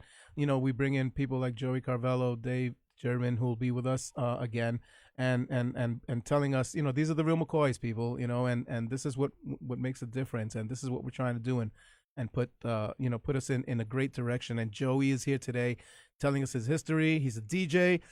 Still DJ all the time. I was just going to say that. Oh, yeah. He's got the book, The Boston Hustle. And Joey and I, we've been collaborating, we're talking. So Joey also, too, in New York, for many who've been there and know, many years ago, he was DJing at this thing called Mobile Mondays at the Bowery Ballroom down in the Lower East Side. Bowery Electric. Bowery Electric. Well, it was that's up the street. It was up the right. Yeah. And so that was downtown, and for many years, and it was on a Monday night, very successful. Yeah. And so we're collaborating, we're talking. So we're going to be telling you a lot more that we will be doing. But Joey is still we're going to be doing some stuff together. We're definitely, and as you heard, he's got this book, The Boston Hustle, that's also looking to be a movie someday soon. And I can't wait. I can't wait, man. I was just going to say, call us. We got call. Take a call. We got a call. So people, it's your turn. Call us. I know you guys have been listening. Go ahead. Who's on the air? Call WHCR. Who's speaking? Hi, it's me, Rhythm. Hey, Rhythm. Hi, Rhythm. How you doing, guys? Okay. Say hi to Rhythm. Hi, Rhythm. You met Rhythm at the at his party. Oh, I did. Yeah. Okay. Yeah. Hi. Hey there. Hi, I'm Joey. I just want to say great show, guys. I also want to tell Joey, man, what an interesting book. I love the story. I do want to ask you a question, though. Sure. I want to ask you, how did it really feel when you finally went to the club to go play for the first time and had all the records you were looking for? Oh, I back then, the records would stay at the club. The club would own the records. DJs, we really didn't bring a lot of records with us. They were house records. So that we would go to a store once a month, buy records to the club, and leave them in the club and share them with the other DJs. Explain what you mean by house record. Not when we talk about house. Not the house you talk about. Not today's in other words, house. it's owned by the club. The club owns the records, so they belong to the house. They belong to the place that we're working. So I would use records that were there, but I did bring 3 or 4 records. That first night, I was scared to death because I was in this little booth that you had to sit down on the chair with wheels, and I didn't know how to DJ. I had seen people do it, and the only reason why I got the job is because I think that I looked better than the other people that were there. I was cleaned up. I had a haircut. I made up the title of some records. He thought I was talking about music that nobody knew. Didn't even exist. But I do remember I started with the Tambourine record, and I remember played Mighty Mighty, and I played Lipstick by Michael Polnareff. Wow. And I just played the records that I heard everybody else play. I didn't know how to put them together. That I learned. It took me time to figure that out, but it worked out pretty good. But that first night was pretty amazing. I was nervous, but then all my friends, they all showed up, and they danced the whole night. So, yeah, it was a lot of fun. Awesome. Right. And I knew that in that moment, this was it. This was what I wanted to do. This is what I wanted to be. I wanted to be in the music business, and this is my way to get into it. And if I stayed being a DJ for the rest of my life, I would have been happy with that too. But I was lucky, and I was able to parlay it into a pretty good music career. And I'm still playing records. You know that. I still love. Get the book. Yeah. The book is available on Amazon. Thank Tell you. them, Rosie. My personal book, but Rhythm. You Rhythm, that I'll sign one for you next time. Next time I'm out. I have my book. you Joe. gave She it to did. us. You did. I did. I signed. Did I sign it for you? Yeah, she's my girlfriend. Yes. Oh, okay. There you go. There we go. Okay. I was now just got gonna it. say. So yeah, Rhythm was. So we had a book signing. Our Okay. first book signing at the Copacabana, and yeah, Rhythm was there with us, and yeah. So you read it, huh? Rhythm, good book, huh? Very interesting. I mean, you guys have to. You have to get the great story. Thank you. Great story. There you go. You know what? We need to put up where people could get it again. Also, so I'm gonna put that in the chat. What is it? Amazon? Rhythm, put that up where they can get the book. Yep, Amazon. I'm putting it up as well. Amazon Oh, you and did? Barnes You and did? Noble. And Barnes and Noble. So hard, yeah. So for you old fashioned who like to walk into a bookstore and pick Yeah, up, please. and sit, I yeah. encourage people to go to the bookstores and Yeah. ask for it. Yeah, I You love know, that. I still like to go into Barnes and Noble because you could sit there. You could actually. If somebody goes out there that's listening and goes to Barnes and Noble and they don't have it, you know how to get in touch with me. Yeah. Get in touch with me and we'll take care of you. Yeah, I put some information too, and we're gonna keep doing that. Yeah, you guys can get in touch with me, Yeah. and we'll make sure if that store doesn't have it, you let me know, and we'll make sure that you get a signed copy Awesome. at a amazing. discount. Thank you so much for that wonderful question, All right, Rhythm. guys. Good night, and Joey, thanks a lot for coming to bless the mix live. We really appreciate having you there. It was my pleasure. Thank you for calling, Awesome. brother. Thank People, you. call us. Keep calling us. All right. 212-650-6903. 212-650. I'm sorry. 212-650-6903. We still have some time. Joey Carvello in the studio with us. Amazing. Please don't wait to the last minute. Yes, don't we know? And we're trying to grow this and more time. But right now, let's just grow the show. And we've got Joey Carvello, the Boston Hustle. Call us. Put it in the chats. Tell us more, man. I know you got more for us. What do you need from me? Most of the stories I have are filthy. I can't tell. I can't tell them. Let me get the buzzer ready. Beep, beep, beep. I can't tell. I'll tell you a story. I'll clean it up. Yeah. Okay. Yeah. Let people know. I mean, I'm going to clean it up. This is a jelly bean story. All right. Everybody knows. Okay, Yeah. so everybody knows bean. jelly. First of all, Jelly Bean is not only to me, if it's the ninth inning and I'm down by a run and I got to get a hit and to win the game, or I'm down by a run, John Jelly Bean Benitez will be my batter every single time. And it's not that I don't love Danny Cricket, David, everybody, all those are you great guys, DJs. Natasha Diggs, Just Play, Stretch, all of it. They're all great. But for me, JB's my guy. So I have JB signed to Atlantic Records, and he's got a lead singer. Her name was Nikki Harris. You're going to tell us another story that I got a question for. Yeah, Nikki Harris was a background singer for Madonna, and everybody knows about John's relationship with Madonna, which I was never impressed with. I was more impressed with Phoebe Cates than I was Madonna. Phoebe But Cates. that's another story about John. So Jelly Bean and I are down at a winter music conference. I believe it was 1992. I forget what year. It was 91 and 92. And John, of course, is walking around, and all the Hispanic kids just idolize him, and they all want to be like Jelly Bean. So this one kid, and I'm watching him, he has the guts to come up, and he taps him on the shoulder. He calls him Mr. Jelly Bean, which I thought was funny. He said, Mr. Jelly Bean, can you give me one piece of advice that will help me become like you? Go ahead. And he said, you've got to have a lot of boop boop with beautiful women.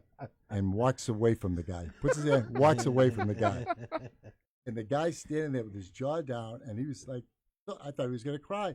And I'm saying, I don't know what's wrong with him. What did you just do? He goes, don't worry about it. I watch. So later on that day, same guy walks by with two hot girls.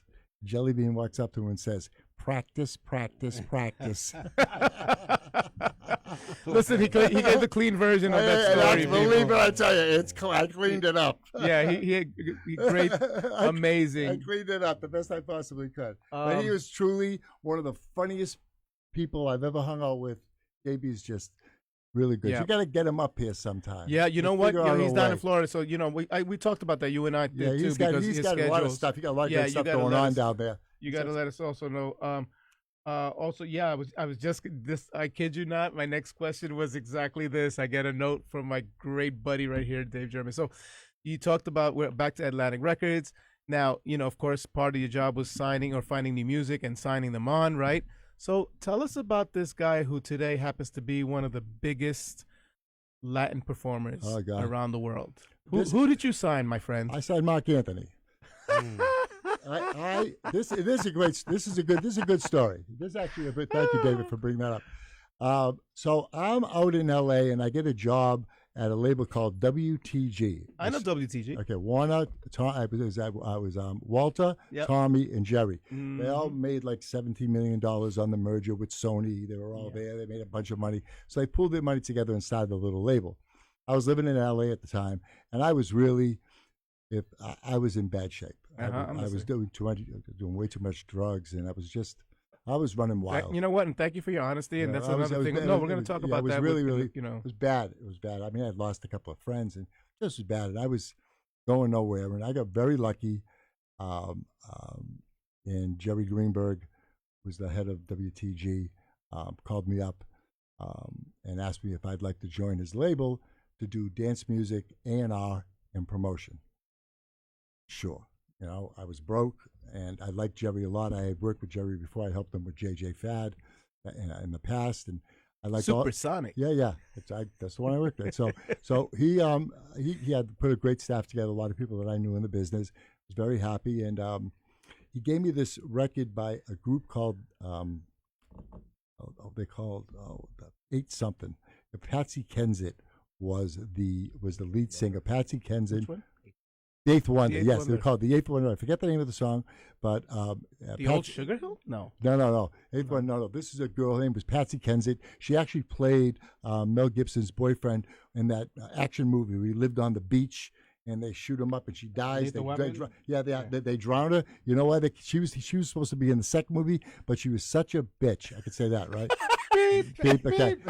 Hate to break it to you, buddy. You already did. That they killed her in the first movie to get rid of her. That's how bad she was, and she was like that in real life. But I had to do a mix. But she was very popular. She was like this popular figure in the London scene. So I had to get a mix done on this record, and I had this kid that worked. What movie was it? Anyway. It was Jason. What movie? Lethal Weapon. The Lethal Weapon. Yeah. I know one, you're talking about. Yeah. So I got to get a mix, and so I go to this guy, Tony Morales, Tony Morales, who was working for me, and I said, who's hot right now there? And he goes, Louis Vega is starting to do mixes. I said, my friend Jellybean knows him really well, but Louis, I've been trying to get in touch with. Louis never calls me back. Okay, so I called Louis again. I got his number, never doesn't call me back. So I called JB. I said, JB, I got this. It's not for you. It's for him. I get something else for you. We'll talk about you as an artist down the line. Let me get my feet wet. Let me get the mix done on this one. Get me to Louis. So boom, Louis calls me. He says, first of all, I want to apologize. He says, I didn't know that you were a DJ before you were a promotion guy. Otherwise, I would have called you back. So that's okay. So we talked for a while. Sat on the record, and he liked it a lot. And he kind of took a liking to me. So he said, I have a concept that I'm working on, and I don't know if you'd be interested in it. It's called New York Soul. Yes, he says, I have a lead singer who's a tropical artist, young guy, really cool.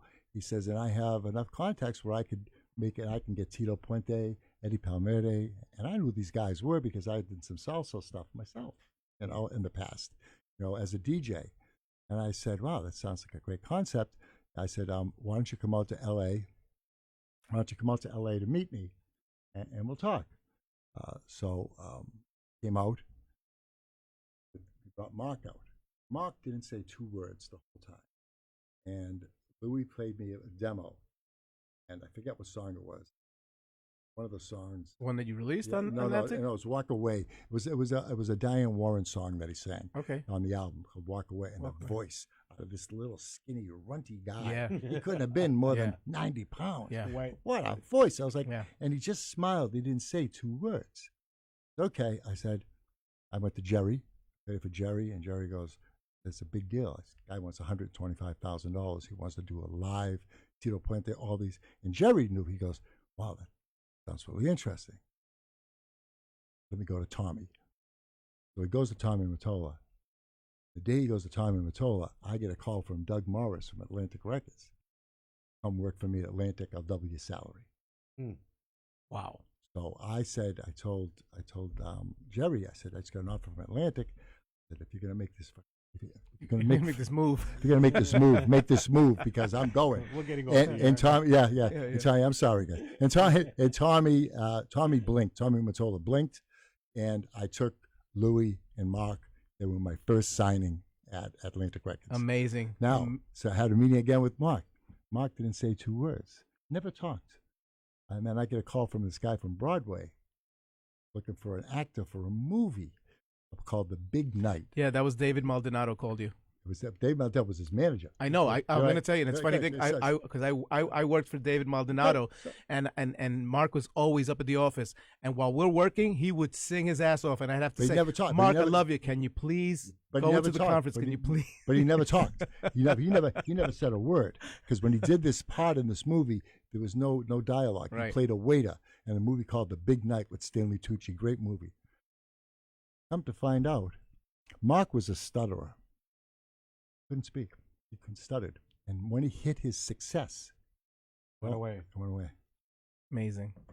Amazing. Only here at the Mix Lab. What an amazing story. And that's man. the truth. And that's it. He did that's the truth. And so he obviously Craig dropped Louis and Mark after he took over the label. And I wanted to keep Mark and put him on We Are Latina. But it didn't work out. But anyway, that's another show, right? Yeah, that's he blew up, and I was at the I forget the Supper Club where he was performing, a small place. Yeah, and I hadn't seen Mark maybe in 2 years, and he is just absolutely threw himself. He's. I was with Proyecto Uno at the time. Uno. We had them; they were on all hour. Those guys were nuts. I had a blast. Those guys. So I'm sitting there, and they think I'm some gringo. You know what I mean? This white guy. And I just happened to be spitting under like a little bit of a spotlight. And in between songs, Mark looked over and he goes, hold on a second. I want to acknowledge a guy who gave me my start. He believed in me.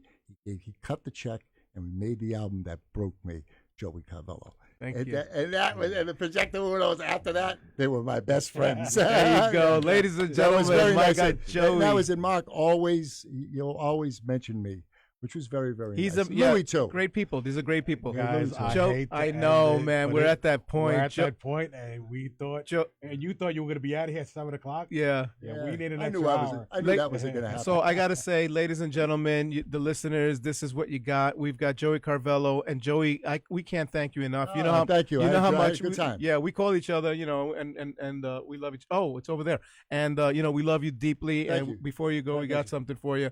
But we will be having more great shows. David German, who's in the studio here with us, is going to also get interviewed on February 25th, and we're going to pick his brains. He's got a lot of great stories just as well. I love David for a long time. You guys, I know you have been blessed, and thank you for blessing us here at the Mix Lab. But one thing that we do.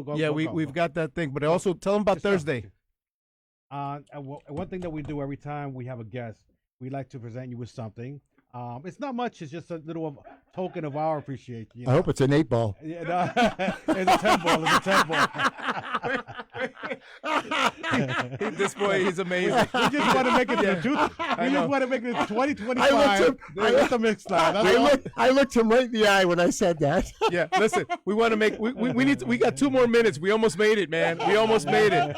So it's just a badge of honor, and thank you for your presence here with us. It is a badge. It's called the event staff here at Mix Lab, and that's for you, Joey Carvello. So thank you. So we can't thank you enough. Ladies and gentlemen, the Boston Hustle is the book. Yes. Okay. Joey Carvello is the DJ. We're going to be working on some stuff. We'll keep you posted on what's happening there. We want you to come down Thursday to 2 doors down in the Lower East Side. It's the After Work Disco Boutique Thursday from 6 p.m. Okay, nothing but classic disco. Joey should come down and hang out. If I can, I will. Okay, and David German as well. But you've been listening to the Mix Lab right here with your host Jason Rios. And who am I? And Lefty Hernandez.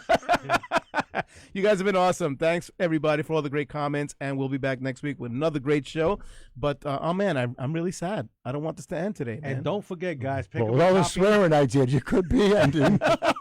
I know. The FCC is waiting for us. I'll pick up your copy. Pick up your copy of the Boston Hustle on Amazon or Barnes and Noble. Okay. Yeah, please. And how can people get in contact with you? Joey Carvello, Instagram Joey Carvello, Instagram Joey Carvello author, Facebook Joey Carvello, or the Boston Hustle on Facebook. Yep. And if you buy the book and you want me to sign it, you'll send it to me. I'll send it back signed. So you get in touch with me if you buy my book. You let me know. I'll sign it. There you go. And you know what? This is what you got right here. And what was I going to tell you, man? I was just saying something else about the book. Oh, and if you want, this book is going to become a movie. So get the book. Get the book. Thanks, everybody. Thank you for joining in. See you on the radio. Rios and Lefty Hernandez. right here on WHCR 90.3 FM. Join us every Tuesday from 6 p.m. to 8 p.m. as we showcase DJs, producers, and artists from all over the world. Get the inside track on what they have in store for us, where they'll be playing at next, and when they're dropping that latest upcoming release. Get all of that right here on the Mix Lab with Jason Rios and Lefty Hernandez on WHCR 90.3 FM, the one, the only, the voice of Harlem.